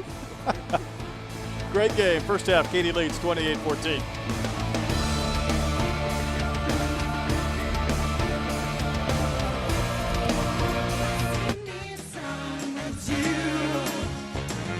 It's the season to choose at Massey Nissan.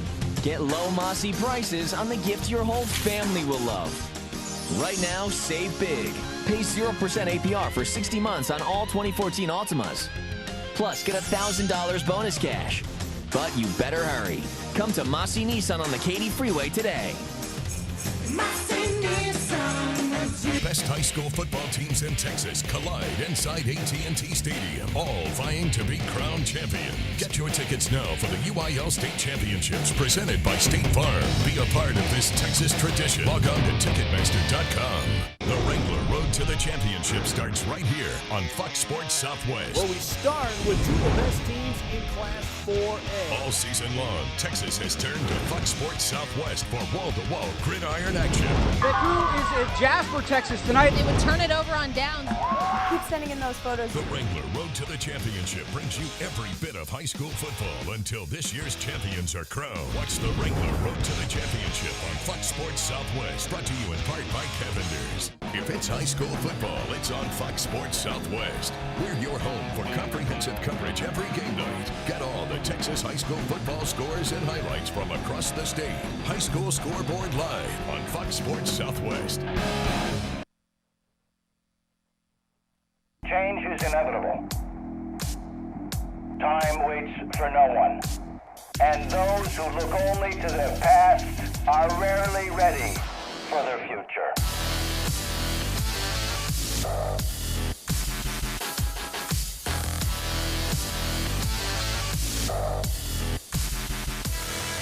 Never underestimate our ability, because after all, we are Texans.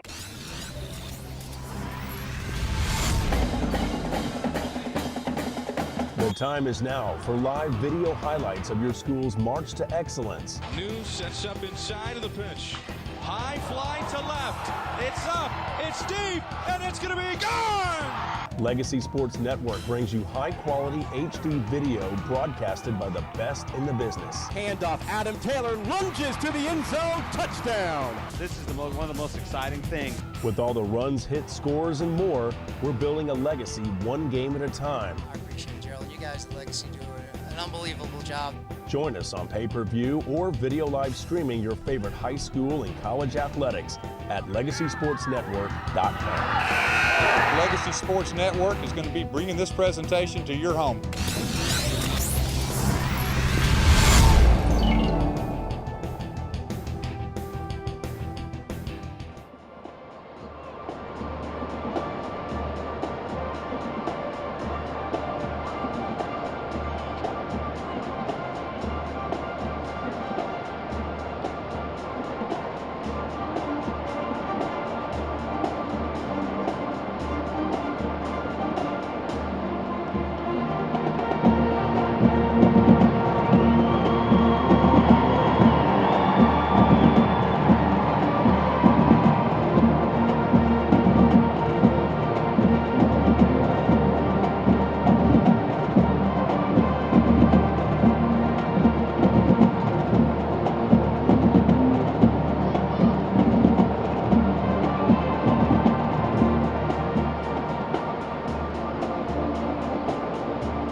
Marcher of the Week is Chris Stokey.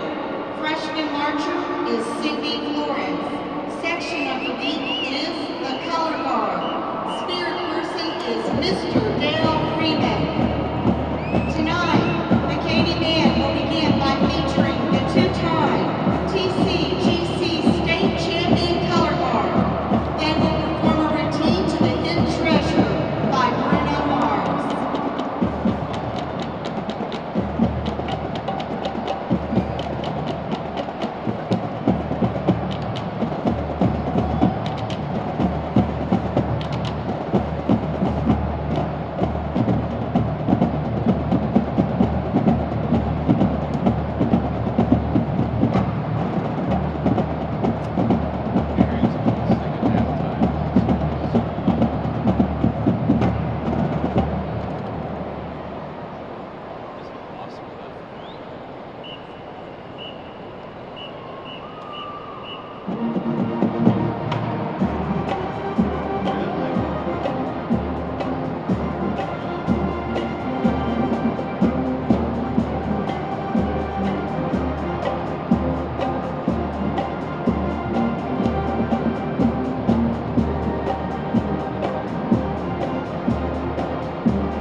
The Rear Guard will be collecting donations tonight for this year's season, so please stop by the band spirit table and show your support.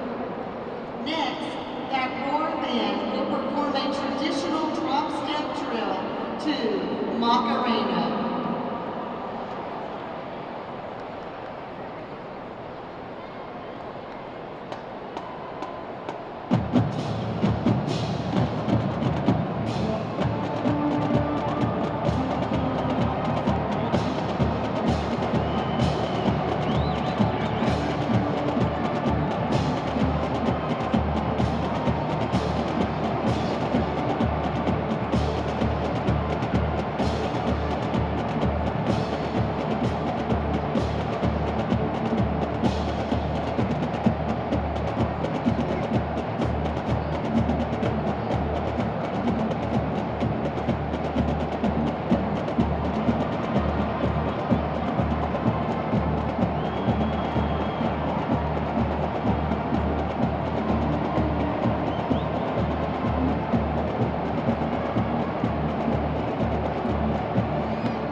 The Bingo Brigade Dance Team Directors, Ms. Katy, and Assistant Directors, Ms. Allison Lowry. Directors of the Tiger Band are the Curtis Working Man and Show Business, Mr. Terrence Gardner, Mr. Dale Freeman, and Mr. Ryan Pride. Car Directors, Michelle Gordon, Car Techs are Callie McGraw and Caitlin Fortin. Percussion Techs are Zach Gutierrez and Bailey Harris.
Ladies and gentlemen, welcome onto the field for your halftime enjoyment.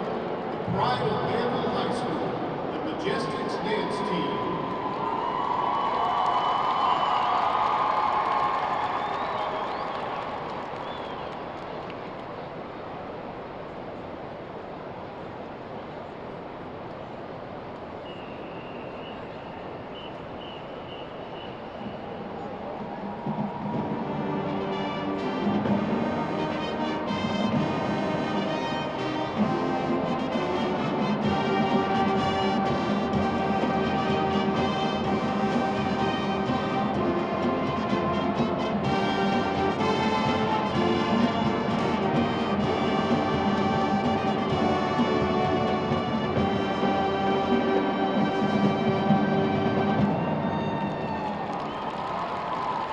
Majestics are under the direction of Elaine White and Heather Williams. The Majestics dance officers are Lieutenant J. Lynn Kazir and Lieutenant Colonel Tiara Cole. Social committee members are Historian Secretary Emily Havens, and spirit leaders are Maria Fuller and Sierra Jackson. Vice President of the Majestics is Tierney Nance. And the president is Kayla Washington. Majestic of the Week is Brianna Timbrink. The Spirit Girl of the Week is Alicia Bess. And Rookie of the Week is Carla Phipps. Tonight's performance will be a ladder routine to the Jackson 5 Classic ABC.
gentlemen, welcome onto the field the baddest band in the land.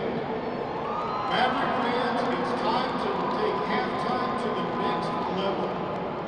Fans, get out of your seats and show your Manvel pride. Let's dive.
Join in as we fight to victory with our school's fight song.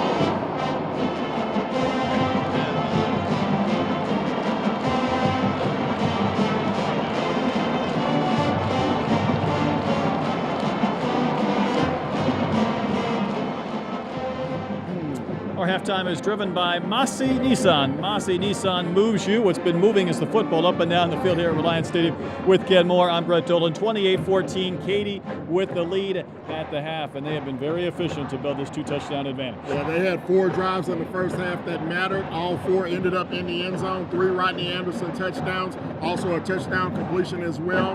Manvel looking for answers defensively. They haven't come up with any in the first 24 minutes. You look at the efficiency of Doran. He is perfect through the air, 5 of 5, 90 yards. King has only had 2 incompletions, 10 of 12. The difference is Rodney Anderson. And of course, he was our featured back going into this game. What he's done not only on the ground this year, but over the course of his career, there hasn't been any answers, and Manvel doesn't have that equivalent right now. Yeah, right now, 21 carries, 132 yards for Rodney Anderson in the first half. Porter's also been efficient as well. Katy has been tremendous on third down conversions. They have 16 first downs in this first half, nearly 300 yards of total offense. Manvel is definitely going to have to make some adjustments. They may have to go for some strips, try to get some turnovers, put some pressure on the quarterback. They did have a couple of hurries, a big sack in that first half. They're going to have more of the same. Because Katy gets the football first to start this second half. If they're able to score or they're able to enlarge this lead beyond just a couple of touchdowns, the way they have those third down conversions and chew up yards on the ground in time, it's going to be more difficult for the Mavericks to get back in this one. Yeah, and one thing that the Mavericks did do great, at the end of the first half, they gave up the ball near midfield, but they were able to keep Katy out of the end zone for their only defensive stop. They have to build on that momentum in the second half. De'Ara King, I think, has been as advertised, very good, very accurate through the air, trying to get the feet involved. I think Katy has contained him for the most part to keep him from maybe getting 10 or 15 yards on broken plays, and that's what's impressed me most about the Katy defense. Yeah, they are really spying run on King. One thing we talked about in the open is that he's going to have some help offensively. Haynes came up with a couple of big plays. He had the big completion down near the end zone before he got hit and fumbled. Luckily for Manvel, they were able to recover in the end zone, but they're going to have to find some ways to get King open on the ground for him to make some big yards with his legs. We'll see what happens as far as the Mavericks and King in our second half. We're just about ready for third quarter action. Katy with the lead, 28-14. We'll be back and kick things off in our third quarter in just a moment.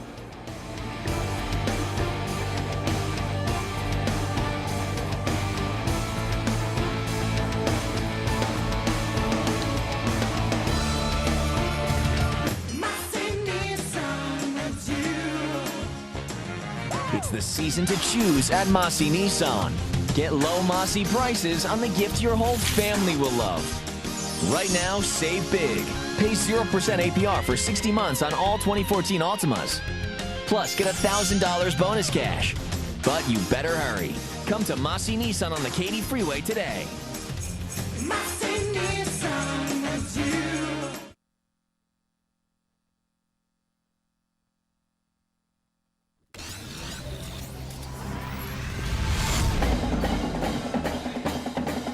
The time is now for live video highlights of your school's march to excellence. New sets up inside of the pitch.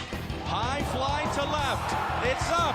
It's deep. And it's going to be gone. Legacy Sports Network brings you high-quality HD video broadcasted by the best in the business. Handoff, Adam Taylor lunges to the end zone, touchdown. This is one of the most exciting things. With all the runs, hits, scores, and more, we're building a legacy one game at a time. I appreciate it, Gerald. You guys at Legacy do an unbelievable job.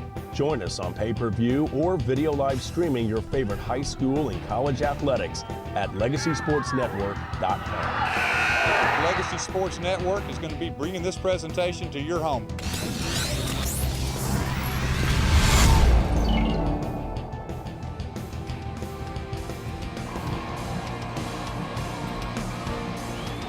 Indoor football tonight at Reliance Stadium. Can't think of a better night to be indoors. Temperature's chilly on the outside, but it's a room-controlled temperature on the inside. And Katy has taken full advantage in the first 24 minutes as they lead at 28-14 over a very tough Manvel squad that's looking to find some answers defensively in the second half. They will kick off. Will Manvel? Katy will receive to begin the second half. Now, whether it's Katy or Manvel, the winner of this game next week knows that they'll be able to play in this building again next Saturday, 4 o'clock. Play the winner of San Antonio Johnson or Cibolo Steel.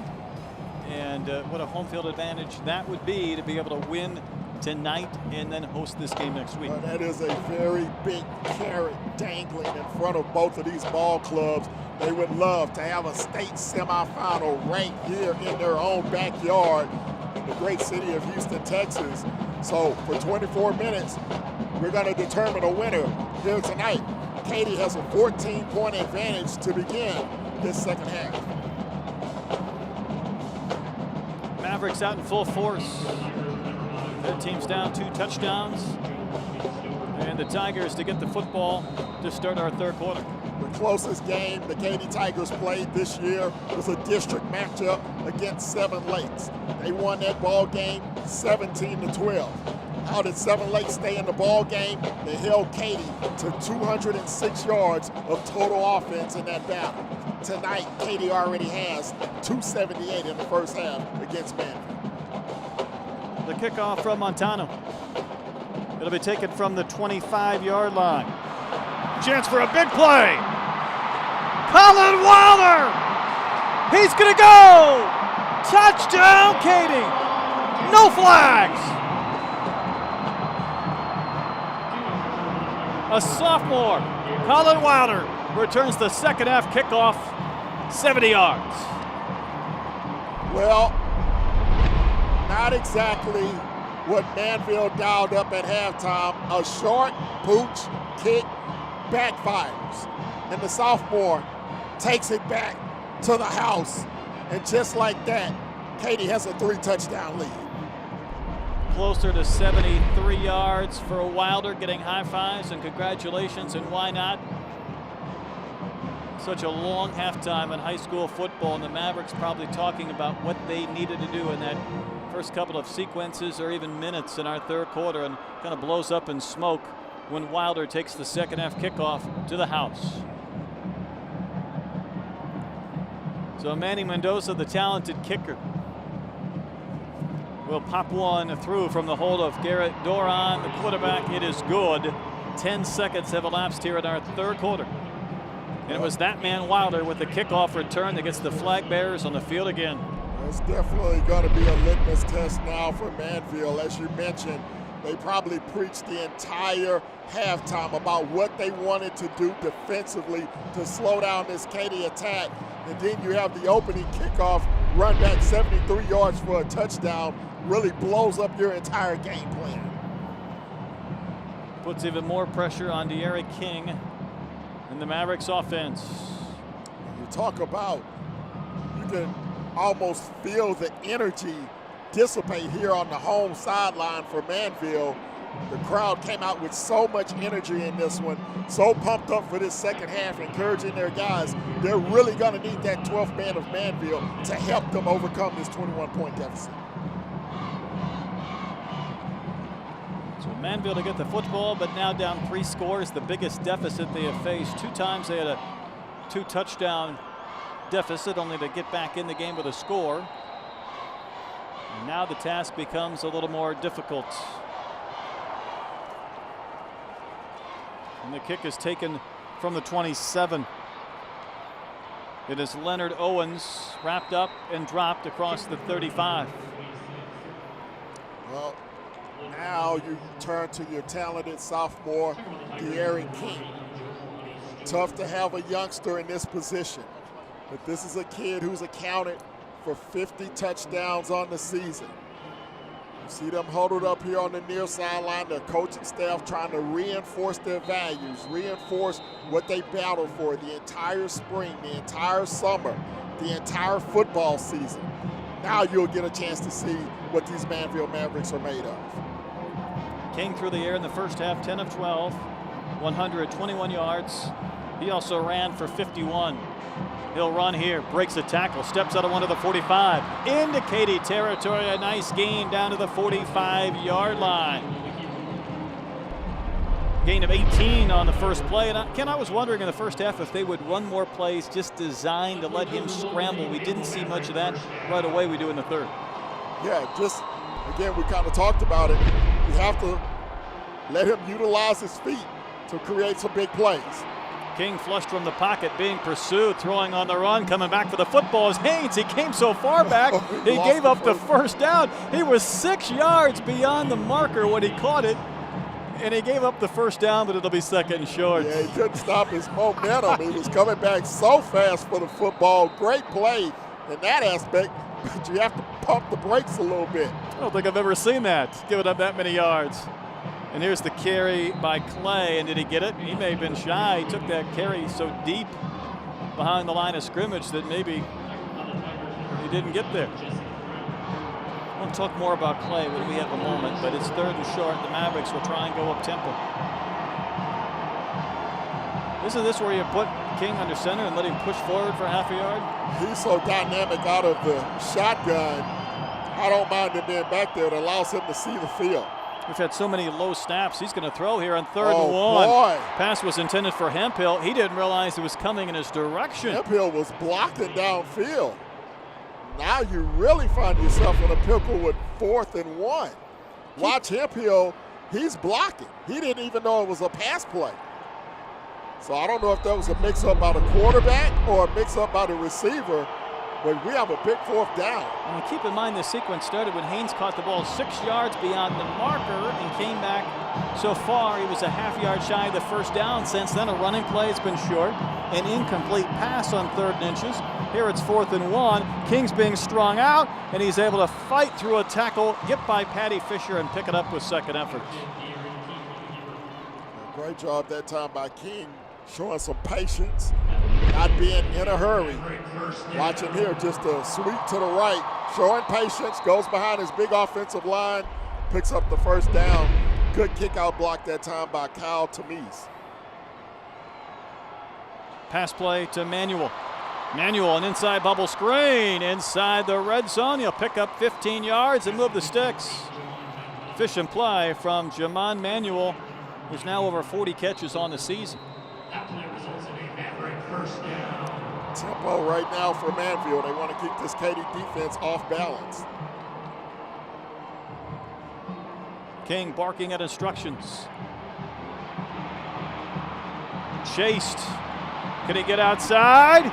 And he will just fire one to the boundary, but that one did not get back to the line of scrimmage. I got to believe that'll be grounding as Patty Fisher was there, and there comes the marker. It was nowhere near the line of scrimmage where the football has to reach. Intentional grounding. The pass did not make the line of scrimmage.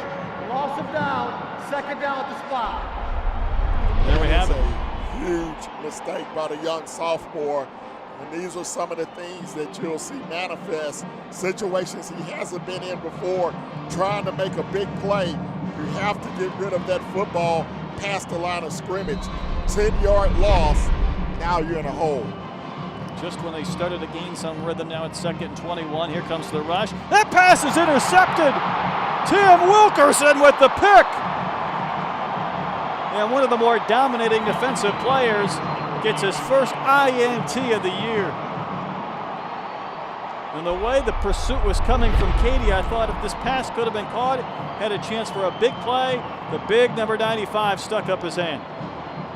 Well, that's the 19th interception of the season for the Katy defense. First turnover of the night for Manvel, and it couldn't have come at a more critical time. He's probably watched J.J. Watt play in this building a time or two. He's been known to do that. So Katy now leading by 3 touchdowns. They can really get this ground game moving. Anderson with the bobble had to collect his own mistake. And look at that, after what could have been a negative play, resulted in another gain of 9, right at his season average per carry. Little juggle to start with. Katy has feasted off of turnovers against the opposition here this season. They have forced 27 turnovers on the year, and that was one of the keys we talked about. Manvel had to win the turnover battle, but right now they're down 1 in the turnover battle, down 21 on the scoreboard. And they're going to start to see some time milked off this clock. The Tigers can be efficient on the ground. There's the fullback, Kyle Williams. Hasn't carried much, but when he has, he's been more than effective in pulling bodies inside the 34 to the 33. I've been impressed with Kyle Williams, what he brings from carrying the football and what he's done lead blocking for either Anderson or Porter. That's one of the jobs of the fullback in this Katy attack. You're going to get your share of carries if you do the job blocking. Now Porter shifts out in motion. Rodney Anderson with a quick hole. Keyshawn King comes up, but look at all the blue shirts being pushed back. We got a scrum and a gain of 7. That's just great downhill running by Anderson. Watch when the first man touches, that's 5 yards downfield. He already has a head of steam. He puts that shoulder down. He's got big bodies behind him, pushing him forward for an extra 3 or 4 yards. How about Grant Sims, the left tackle, 6'3", 225 pounds. He got involved instead of pushing that pile. Katy team that averages 270 yards per game on the ground. 2nd and short here. Doran with a play fake, nearly ran into a sack. Throwing on the run. That's his first incompletion today, intended for Porter. Pretty good coverage by Deontay Anderson. The first incompletion, and well, I don't know if Doran sensed that pressure or not coming from the corner. Again, Shane Jackson, who already has 1 sack on the night, putting the heat on, forcing the incompletion. 3rd and short for Katy. Maybe felt like they had a free play in 2-down territory, went to the air, could not convert. So now a bit of a pistol formation. And it's Anderson with the Wildcat. Anderson with a corner, stays in bounds. And he's dropped inside the 5 by Anderson, who saved a touchdown for now. Deontay tackling Rodney, but boy, this Wildcat's been effective. Again, the lead blocker, Porter, has his fullback out in front as well. Stiff arm at the 15, cuts back inside the 10, 1st and goal, Tigers. So the Tigers are on the march. Keep in mind they've had only one drive that hasn't resulted in a touchdown, and that's when they got the football with 44 seconds to go in the first half. Bet you $1 Rodney Anderson carries. He does, right into the end zone for another Katy touchdown. You need to give me $1,000,000 to 1 odds on that bet. He has a chance if Katy wins today and would play into a championship game, maybe to have somewhere in the neighborhood of 42, 43 touchdowns, despite the fact he missed 5 games. Look at him lower the shoulder as he just runs over Keyshawn King. Wow. Manny Mendoza has been a busy man. His extra point try is good. Katy's had the football 1 time in the second half. They have 2 touchdowns. Their lead grows to 42-14.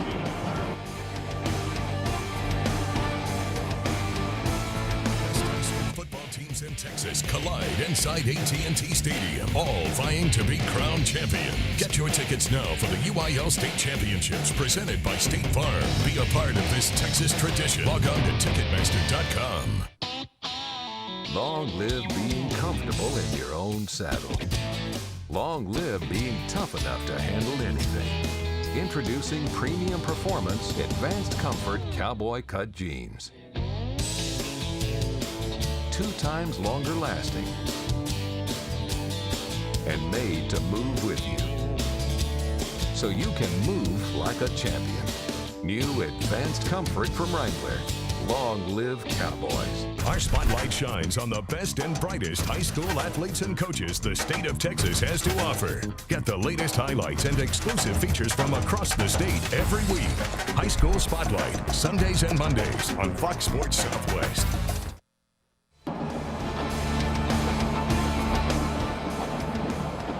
Another Katy kickoff. Long run for Gary Haynes. Over the shoulder catch from the 8. This time he's going to come straight up the field. Now there is a marker down just about where Haynes is tackled. About the 33, but that marker was dropped long before Haynes arrived. So we'll see what the penalty is all about. Our referee again is Kim Gullickson. He's already given us a preliminary indication going against Manvel. Illegal block below the waist during the return, number 57 of the return team. 15-yard penalty from the end of the run. First down. You'd have to say, Ken, special teams have clearly gone in favor of Katy. Yeah, particularly in this second half. You see the chop block called against Manvel there, but a very rough start to the second half for the Mavericks.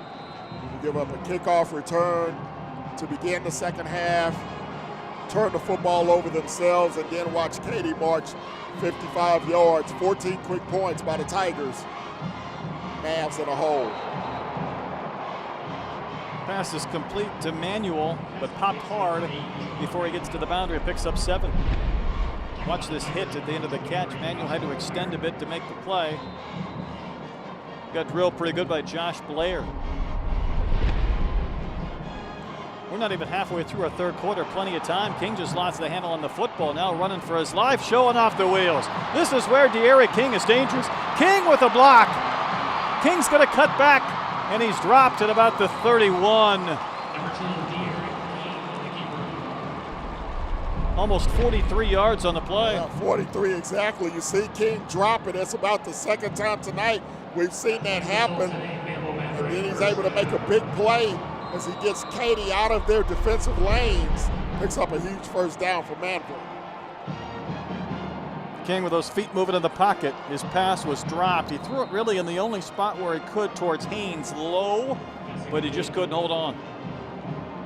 Good throw to put it where only his receiver could catch the football. We saw Haynes take that big shot early in the ball game. Good to see him back on the field. Jacoby Perrell carries for a couple of yards. We talk a lot about the disparity in the running game for Manvel. Derek Keaton, the quarterback, leads the team with 1,145 yards. The next closest rusher to him is Jacoby Perro with 465. Here comes the rush. King, right down the seam, inside the 5, and he's dropped at the 3-yard line. It was Travis Willick who saved a tackle, or a touchdown with the tackle, but once he got through the line, Ken, there's nothing but green ahead of him. But it's man-to-man coverage on the outside for Katy. Now he's looking for a block from Haynes, but Haynes is watching him run. Football's loose. No. The Tigers say they have it. The Tigers do have it. My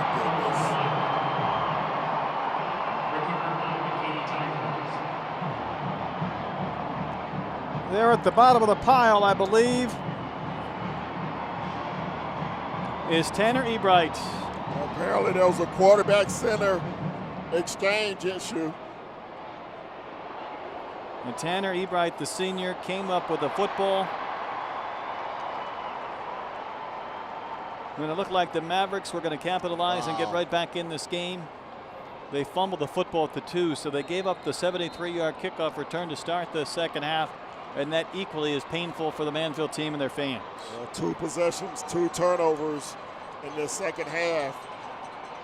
And that's just like writing your own obituary against the Katy Tigers. And you've dared the Tigers to see if they can go 98 yards, and Rodney Anderson carries to about the 11 on the first play.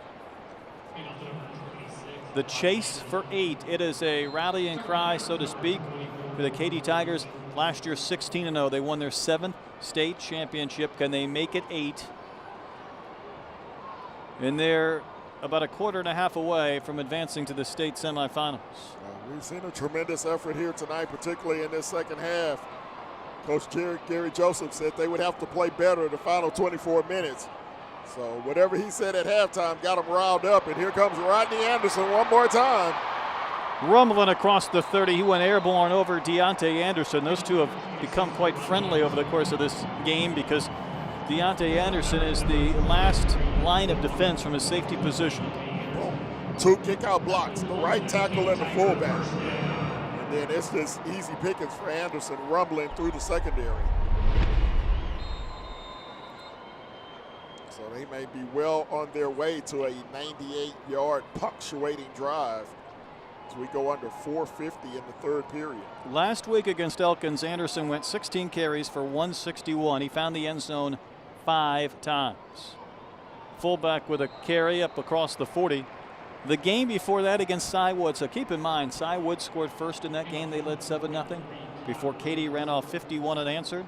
Anderson went for 236 and 4 touchdowns. So we've talked about what King has done, 18 touchdowns in his last 3 games. Anderson had 9 in his last 2. Yeah, he has been outstanding. He has a nose for the goal line. We saw that on that somersault as he dove toward the pylon early in the ball game to pick up one of his 4 touchdowns. Just tremendous. And I do like this play, giving him that football on the pitch coming straight forward. He's at the marker and maybe just beyond for what could be another Katy first down. In the first half, Katy had 16 first downs to 7 for Manvel. And if they go 98 yards, boy, they're going to jump that total up significantly.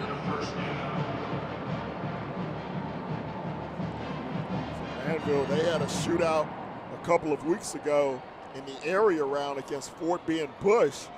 They escaped that battle 51-44. That would have been a game. That was a game. I'm not sure where they're going to find 51 points here tonight. Garrett Doron will scramble and picks up a couple of yards. He was dropped in the pursuit by Jordan Carmouche, sophomore linebacker. Think about Rodney Anderson, and of course on his way to Texas A&M. Very easily Johnny Manziel could declare for the NFL draft, and who knows, that might mean a greater emphasis on the running game, and be fun to see if he can make an impact quickly there in College Station. I think he has all the tools to be a great one. He has great size, great strength, great nose for the end zone. See him here again in the open field. See Manvel starting to get a little worn down defensive. Watch the reaction from Deontay Anderson, number 1, after he makes the tackle. Yeah, well, Deontay Anderson has had to come up from the secondary too many times to make the hit, but watch him kind of drop his head like, I'm getting worn out here. My thoughts exactly. You know, it's that body language. But again, this is what Katy wants to do: execute, get a lead, and then just run the football down your throat. This time it's Porter. The quarterback lead blocking, and Porter rumbles for 13 more. Talk about power football when you involve a fullback and your quarterback lead blocking. Two-headed attack. Anderson, give him a breather. You bring in the super sophomore Porter. And he rumbles. Manvel has taken its first time out of the second half. So Manvel burns a timeout, maybe if nothing else, just to rest their defense and talk things over. A score here would really make things difficult. Tigers on the move. We'll see if they score when you come back.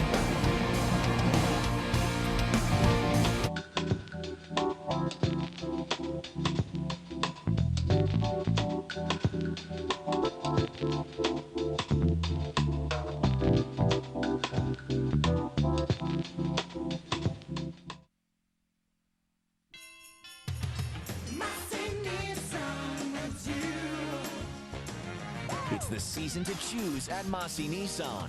Get low Massey prices on the gift your whole family will love. Right now, save big. Pay 0% APR for 60 months on all 2014 Altimas. Plus, get $1,000 bonus cash. But you better hurry.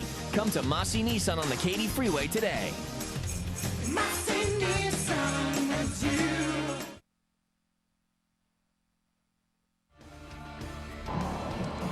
Our game is brought to you by First Community Credit Union. Think First, our title sponsor. By Joseph K. Holmes with Sarah Atchison. List, stage, buy, decorate. After that timeout, it's a 1st and 10 for the Katy Tigers. Porter showing off that footwork, staying on his feet, and picks up another 16 yards. When they start churning up chunks of 15, 13, 16 yards, it becomes demoralizing for the Mavericks. Well, Coach Martin, after that timeout, changed his defensive alignment somewhat. He has 4 down linemen, 4 linebackers in to try to contain this Katy running game.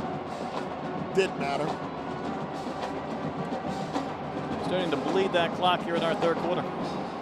They essentially have 9 men in the box right now, and here comes a flag. Prior to the snap, false start, number 76, offense. 5-yard penalty, still 1st down. Luke Spies, the junior, called out for that infraction. One of the few we've had in this game, relatively clean game. Well, the Tigers, if this drive is successful, we're going to go 98 yards. 98 with an asterisk. As you predicted. Yes. So it's 1st and 15. Kyle Porter is the tailback in this I formation, with Anderson now shifting out in motion. So Anderson will be the lead blocker. Kyle Porter to the corner. Kyle Porter to the 5. Lunging for the pylon. They're going to give him the touchdown. They do go 98 yards. Well, he saw what Rodney Anderson did in the first half. He wanted to make sure he got his lunge at the pylon. Let's see if he steps out of bounds. See if that knee goes down. It's close. Very close. He gets the benefit of the doubt. 20-yard scamper.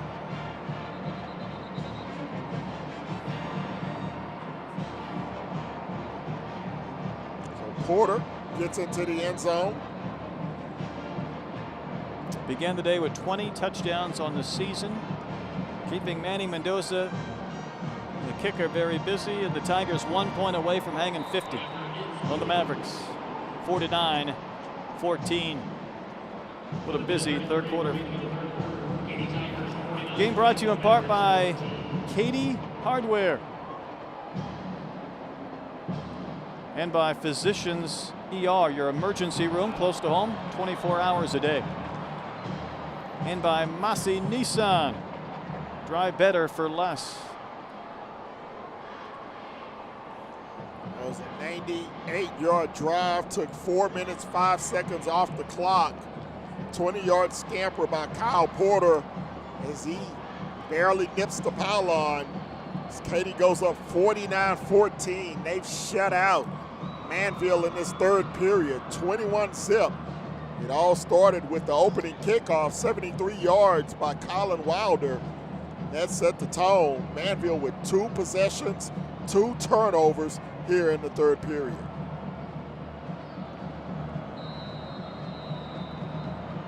Mavericks probably can't wait for this third quarter to be over. Take their cracks in the fourth. Still $1:33 remaining. Short kick. Owens going to give up some yards to try and get to the corner.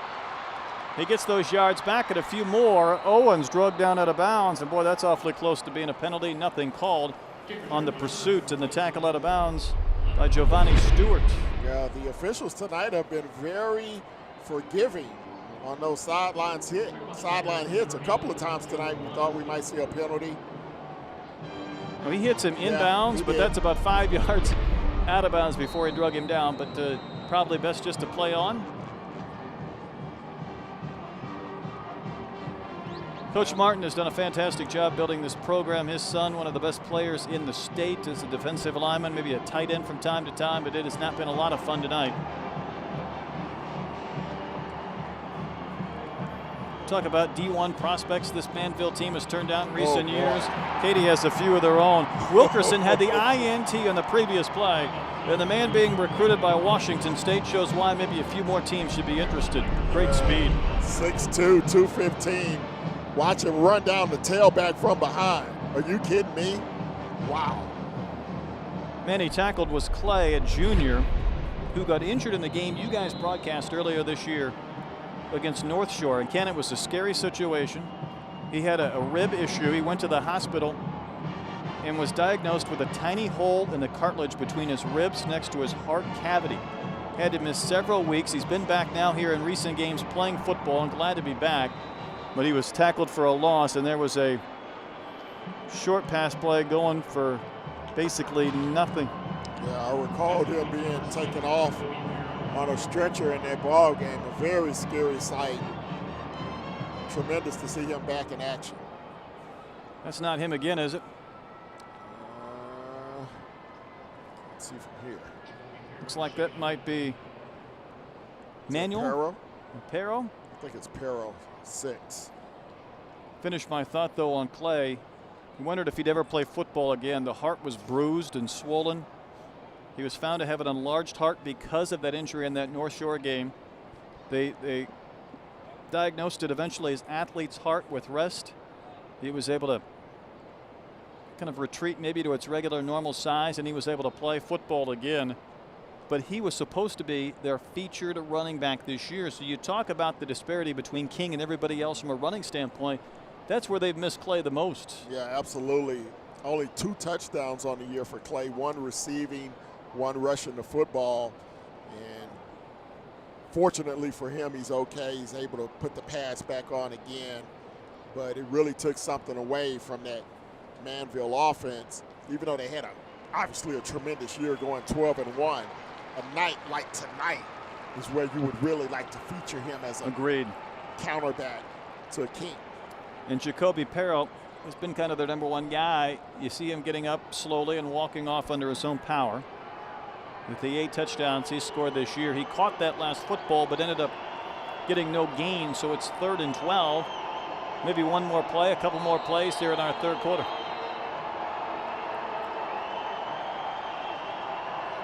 De'Ara King with time to throw. He's going to dial up the long ball intended for Reggie Hemphill. Beyond his reach, it'll be 4th down. Yeah, Hemphill double covered on that play. Great coverage in the secondary. Giovanni Stewart, another great sophomore for Katy. And we talked about all these sophomores for the Tigers. I mean, they just keep reloading and reloading, and you wonder if they'll ever have an off year, and it just never happens. I wouldn't want to bet on it. King will shank one away on 4th down. Nobody back for Katy. This one's going to continue to roll, angle towards the sideline, and step out of bounds at about the 12. So a good kick from De'Ara King. But it's a moral victory of sorts because they'll give the football back to Katy with 3 seconds to play here in our 3rd quarter. So the Tigers try to win their 30th consecutive game. Speaking to your point, Ken, of just continuing each and every year to put up a team that can contend for a state championship. Yeah, 29-0 over the past 2 seasons. They have a couple of more to go before they can post back-to-back championships. So Kyle Porter will carry here, and you wonder if we'll see a lot of Porter in what'll be the 4th quarter. That is our final play in the 3rd. It belonged all to the Katy Tigers. Of the 3rd quarter. Into the 3rd. Bring us to the 4th. See what we can take our cracks against the Tigers. But Katy leads 49-14.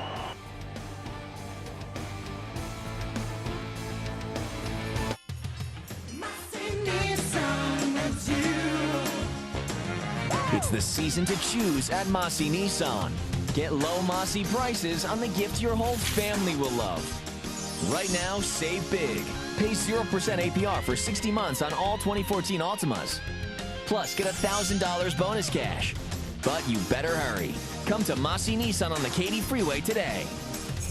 Massey Nissan with you.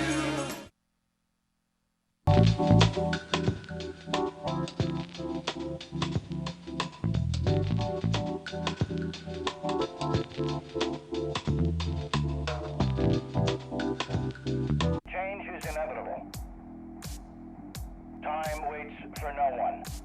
And those who look only to the past are rarely ready for their future.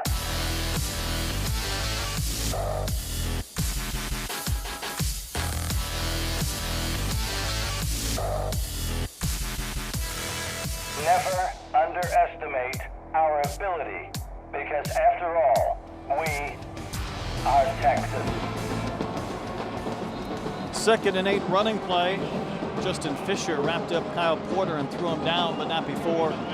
He'll carry for another 1st down. Even before that play, Ken, the Tigers had run for 347 yards in 3 quarters, so now up over 350 as we go into the 4th. Yeah, they have been unstoppable tonight offensively, have the Katy Tigers, but they've been that way the entire season, save for that one game against Seven Lakes, where they held them to about 200 yards of total offense. But they have really put it on Manvel here tonight. The fullback Williams, battering ram, moving forward to about the 29. You know, and Manvel really played well that first half offensively. 189 total yards of offense. They protected the football, stayed in the ball game, made some big plays. It looks like Katy would break away. Manvel would come back with some big plays. 28-14 at the break, but the Tigers just exploded in that 3rd period. 2 Manvel turnovers, a kickoff return for a touchdown, and Katy has opened it up. Rodney Anderson tackled by Deontay Anderson again. 15-yard pickup, another Tigers 1st down. You know, and you look at the stats right now in this ball game. Total yardage, Katy 443, but Manvel 312. 162 through the air, 162 on the ground, 150 through the air. So they've moved the ball, but critical mistakes and critical turnovers has allowed Katy to expand the lead. Keep in mind, one of their touchdowns was when they fumbled at the 2 and the ball propelled into the end zone. As Rodney Anderson chopped down after another gain of 11. Of course, on their drive in the 3rd quarter, they got down to the 2-yard line when they fumbled. That time they weren't so fortunate to cover. And Rodney Anderson is down. And oh, boy. Back in that 3rd quarter, Ken, I asked you when Porter carried to end the 3rd if we might see a lot more of him in the 4th and maybe not so much Anderson.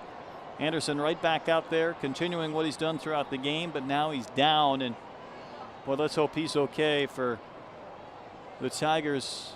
Well, look, he missed 5 or 6 games in the regular season. That allowed the development of Kyle Porter as Anderson gets up and walks off the field. That's a great sight for everyone, especially on the far sideline in red, to see him walk off the field. But that enabled the sophomore Kyle Porter to really take control of that tailback position, and he was actually the leading ground gainer for Katy this season. But you saw the impact of Rodney Anderson in this game, the previous 2 ball games. He is the leader of that offense. Looked to be okay, so to speak, onto the sideline, kind of shaking off the sting of that tackle. Be surprised, though, if we see him in the remainder of this game, 10 minutes plus. So it's Kyle Porter. Carries to about the 46.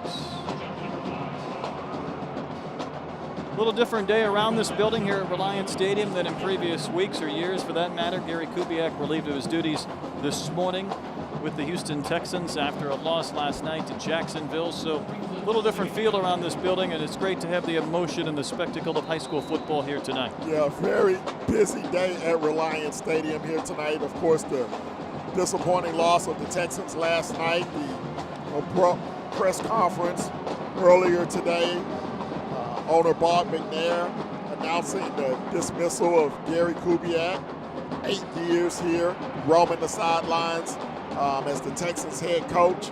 Of course, he had that scary situation on the Sunday night game against the Colts where he suffered the mini stroke. And despite the failures of the football team, many fans in Houston hope Gary well, a native Houstonian, played his football here at St. Pius High School.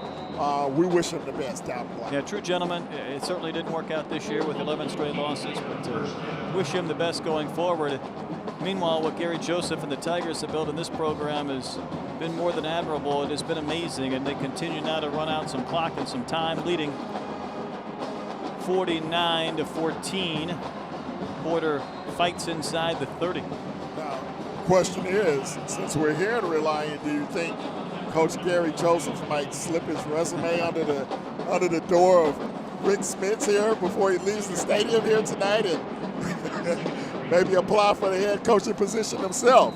He's had a great run here in high school football here in the Houston area.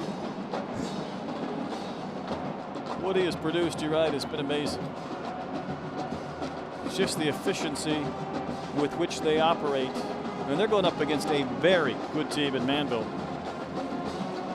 And now we're seeing a little bit of the depth chart. Trent Finley, a senior fullback with the carry. And what we may not see is any more of Rodney Anderson. And Ken, if our numbers are accurate, what he did tonight was 32 carries, 231 yards, 4 touchdowns.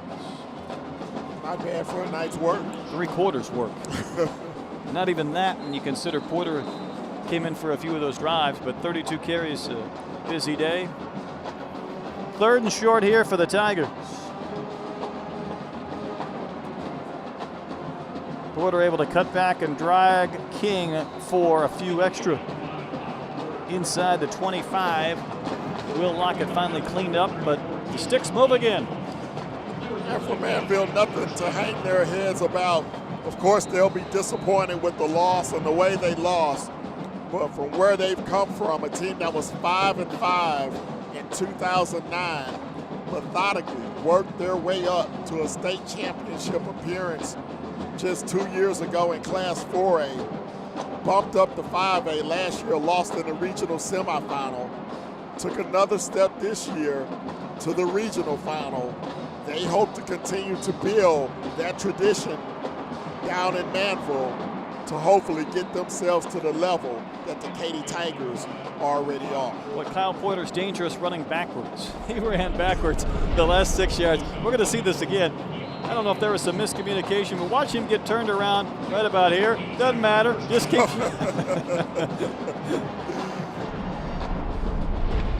Reminds me of one of those Bump Phillips quotes about Earl Campbell in training camp where somebody, I think the running back coach Earl's rookie year, said, you know, in agility drills where Earl has a problem running backwards. Bump said, well, I don't ever expect him to run backwards in a game. As long as he can run forward, he should be fine. To Gary Joseph, one of the few smiles tonight, congratulating his team and his offensive line for the effort. And oftentimes they do not get the full amount of respect or credit, but they deserve it with what they've done, paving the holes for Porter, Anderson, and company tonight. One of the few times you'll see Gary Joseph actually smile during the course of the game. I mean, he's straight business, usually for 48 minutes, but he's allowing some of those players down the depth chart to get some action, get an opportunity to punch this one in. When you think about it, 30 straight wins with a victory tonight. A lot of teams in the Dallas area not able to play tomorrow because of the ice and the snow, so those games get pushed back to Monday, meaning a short week then for the winner next week. By playing this game tonight, Gary knows that, of course, they'll advance. They'll be able to play at this stadium next week on time, on schedule, and the coach just loves that as well as far as a game plan standpoint. Yeah, absolutely. Definitely advantage Katy there in that aspect. Of course, they'll be looking at those San Antonio schools that'll be battling tomorrow. Of course, Katy beat Cibolo Steel last year in Waco at Floyd Casey Stadium to advance to the state championship game. We're going to get down the depth chart a little bit further. B.J. Brooks, 5'7", 175-pound junior tailback. He's appeared in 7 ball games so far this season. Averages about 5.5 yards a carry. He's been in the end zone 3 times this year. He had a nice game in that playoff win against Cy Woods. Carried 9 times, 54 yards and a touchdown. He'll carry again here. And the blocking set up for him to get inside the 10 where he stuck up and dropped. If indeed Porter is done for the night, and it looks like he maybe can, he ran 15 times for 124 yards and a touchdown. Well, Katy has over 400 yards rushing the football right now, 415 to be exact, against a team that went 12-1.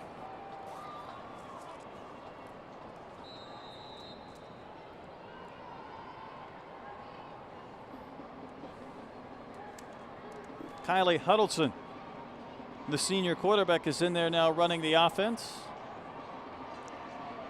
This is a drive that began back at the 12 at the end of the 3rd period. Brooks diving inside the 5. He lost the football. It's picked up by Deontay Anderson. You're going to call him down? Looks like that might be the case. It's close. Take another look. Brooks again the counter. Breaks it to the open field. Yeah, he was down. Calls the fumble. He was down. So he picks up the first down. It'll be 1st and goal from the 3 for Katy. They've held the ball the entire 4th period. Now the clock will wind as Kylie Huddleston will come back from the sideline with the play.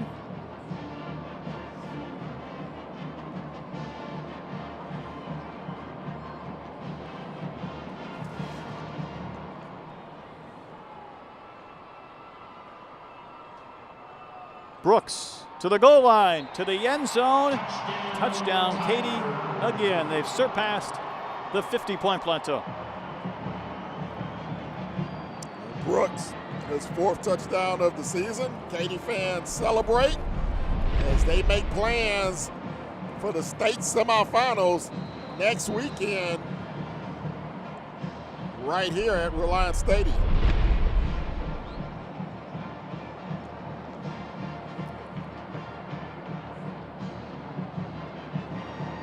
And the kick is true. It's been all Katy in the second half. 56-14, Tigers.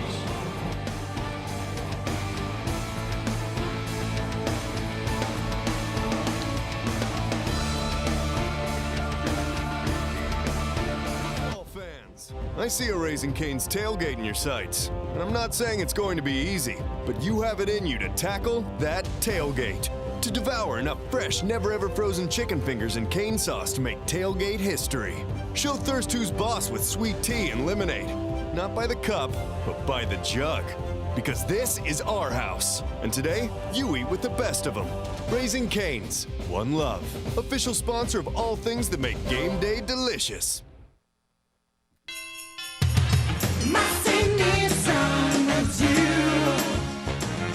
It's the season to choose at Massey Nissan. Get low Massey prices on the gift your whole family will love. Right now, save big.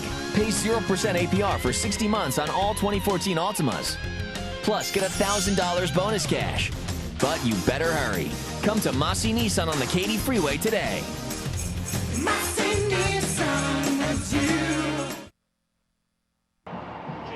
You think the special teams have worked in Katy's favor? The backup kicker, Chandler Zimmerman, sees that football kick loose, and Jason Dumas jumps on top of it for the Tigers. Well, not a second half to write home about for the Manvel Mavericks, as their defense has to come right back on the field. Offense has not seen the field since the end of the third period. And that kickoff coughed up. Katy takes over. Manvel 30, up by 42. So 3 second half turnovers by the Mavericks have sealed their fate. So the Tigers will go basic here. Trent Finley, senior fullback, with another carry. And they'll probably chew up as much of the play clock between sequences as possible. One thing when you're the Katy team, Ken, you play 16 games. It is really an endurance test. That is an NFL-type schedule if you play in the championship game. Having said that, with the domination they have in the regular season, by the third and fourth quarters, they can play a lot of guys and maybe allow those starters to play 2.5, 3 quarters. Yeah, absolutely. And the amount of rest that their players get throughout the season by being able to divvy up the snaps allows them to continue their dominance going deep into football games. Brooks, who scored on the previous drive, will carry again and move the sticks. He moves it inside the Mavericks red zone to the 19 as we're inside 4 minutes to play in our fourth quarter.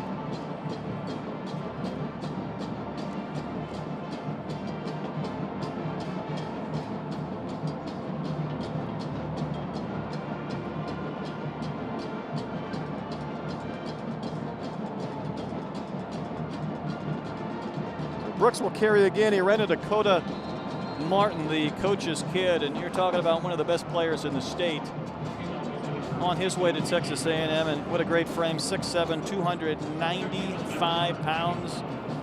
Still playing hard this late in the game, and he's going to be a good one at the D1 level. Oh, yeah, absolutely. A lot of D1 talent on this football field here tonight on both sides of the ball. And both of these teams have been well represented the past couple of years.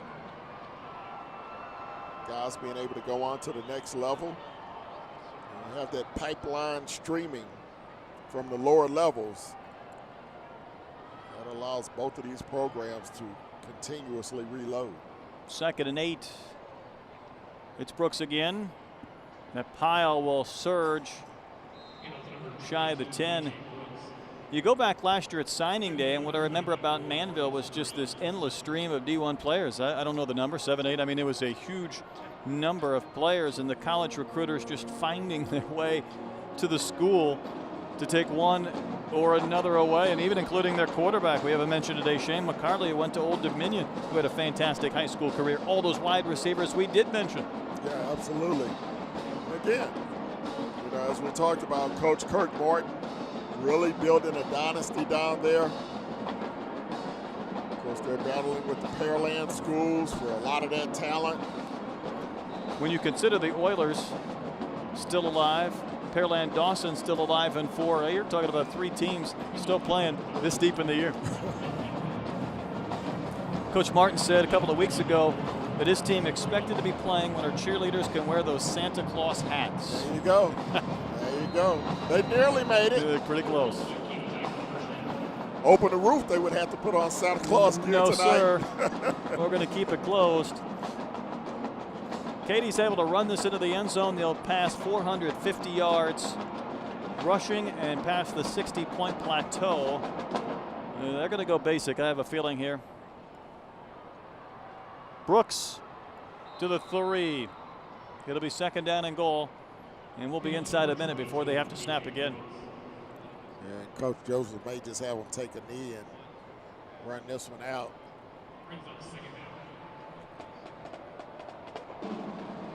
56-14, Katy with the lead. Keep in mind at the half it was 28-14.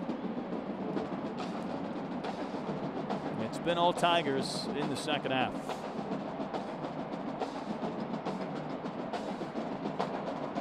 Manvel, their first taste of Reliance Stadium action. Not what they expected, but they will learn from it. They will be better next season for it. Victory formation, sort of. That's why you have the victory formation. Brought in the third string quarterback to take a knee, and he nearly took a seat. That's Carson Lance. That'll knock off a couple of yards of the running total. And yeah, this will make the not top 10. Hey, he was able to stay on his feet. You talk about running backwards. You need a little help. That'll do it. Final seconds will tick away here at Reliance Stadium, and the teams will head for midfield. And the high fives and handshakes, to say the least. Our game has gone final. Katy wins 56-14. 446 yards rushing tonight for the Katy Tigers. And it was an efficient, effective show from the Tigers. Yeah, they had a scare in the first half. Manvel staying alive, a couple of big plays, keep it close at halftime, 28-14. But whatever Coach Gary Joseph said at halftime was the difference as they blitzed the Mavericks 28-0 in the second half. Mavericks may have felt like it was going to be an uphill climb in the second half, but boy, that kickoff return though, Ken, 73 yards to start our third quarter. Wasn't a backbreaker, but it took a lot of the air out of the sails. Yeah, that took a lot of air out of the sails. And then a couple of turnovers after that really doomed the fate of the Manvel Mavericks. 56-14, Katy wins. Back to Reliance Stadium right after this.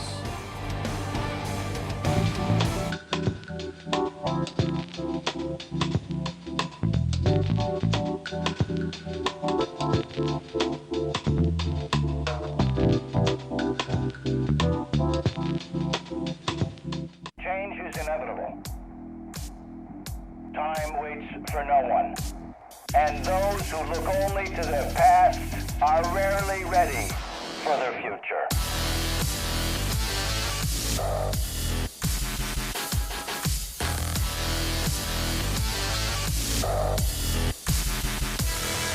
Never underestimate our ability, because after all, we are Texans.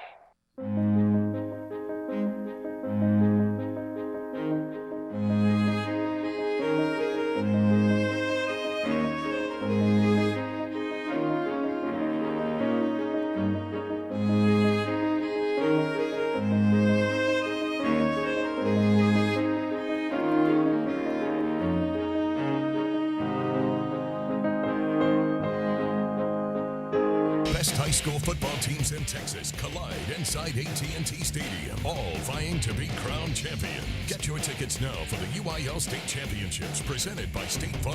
Be a part of this Texas tradition. Log on to Ticketmaster.com. The Wrangler Road to the Championship starts right here on Fox Sports Southwest. Where we start with two of the best teams in Class 4A. All season long, Texas has turned to Fox Sports Southwest for wall-to-wall gridiron action. The crew is in Jasper, Texas tonight. They would turn it over on downs.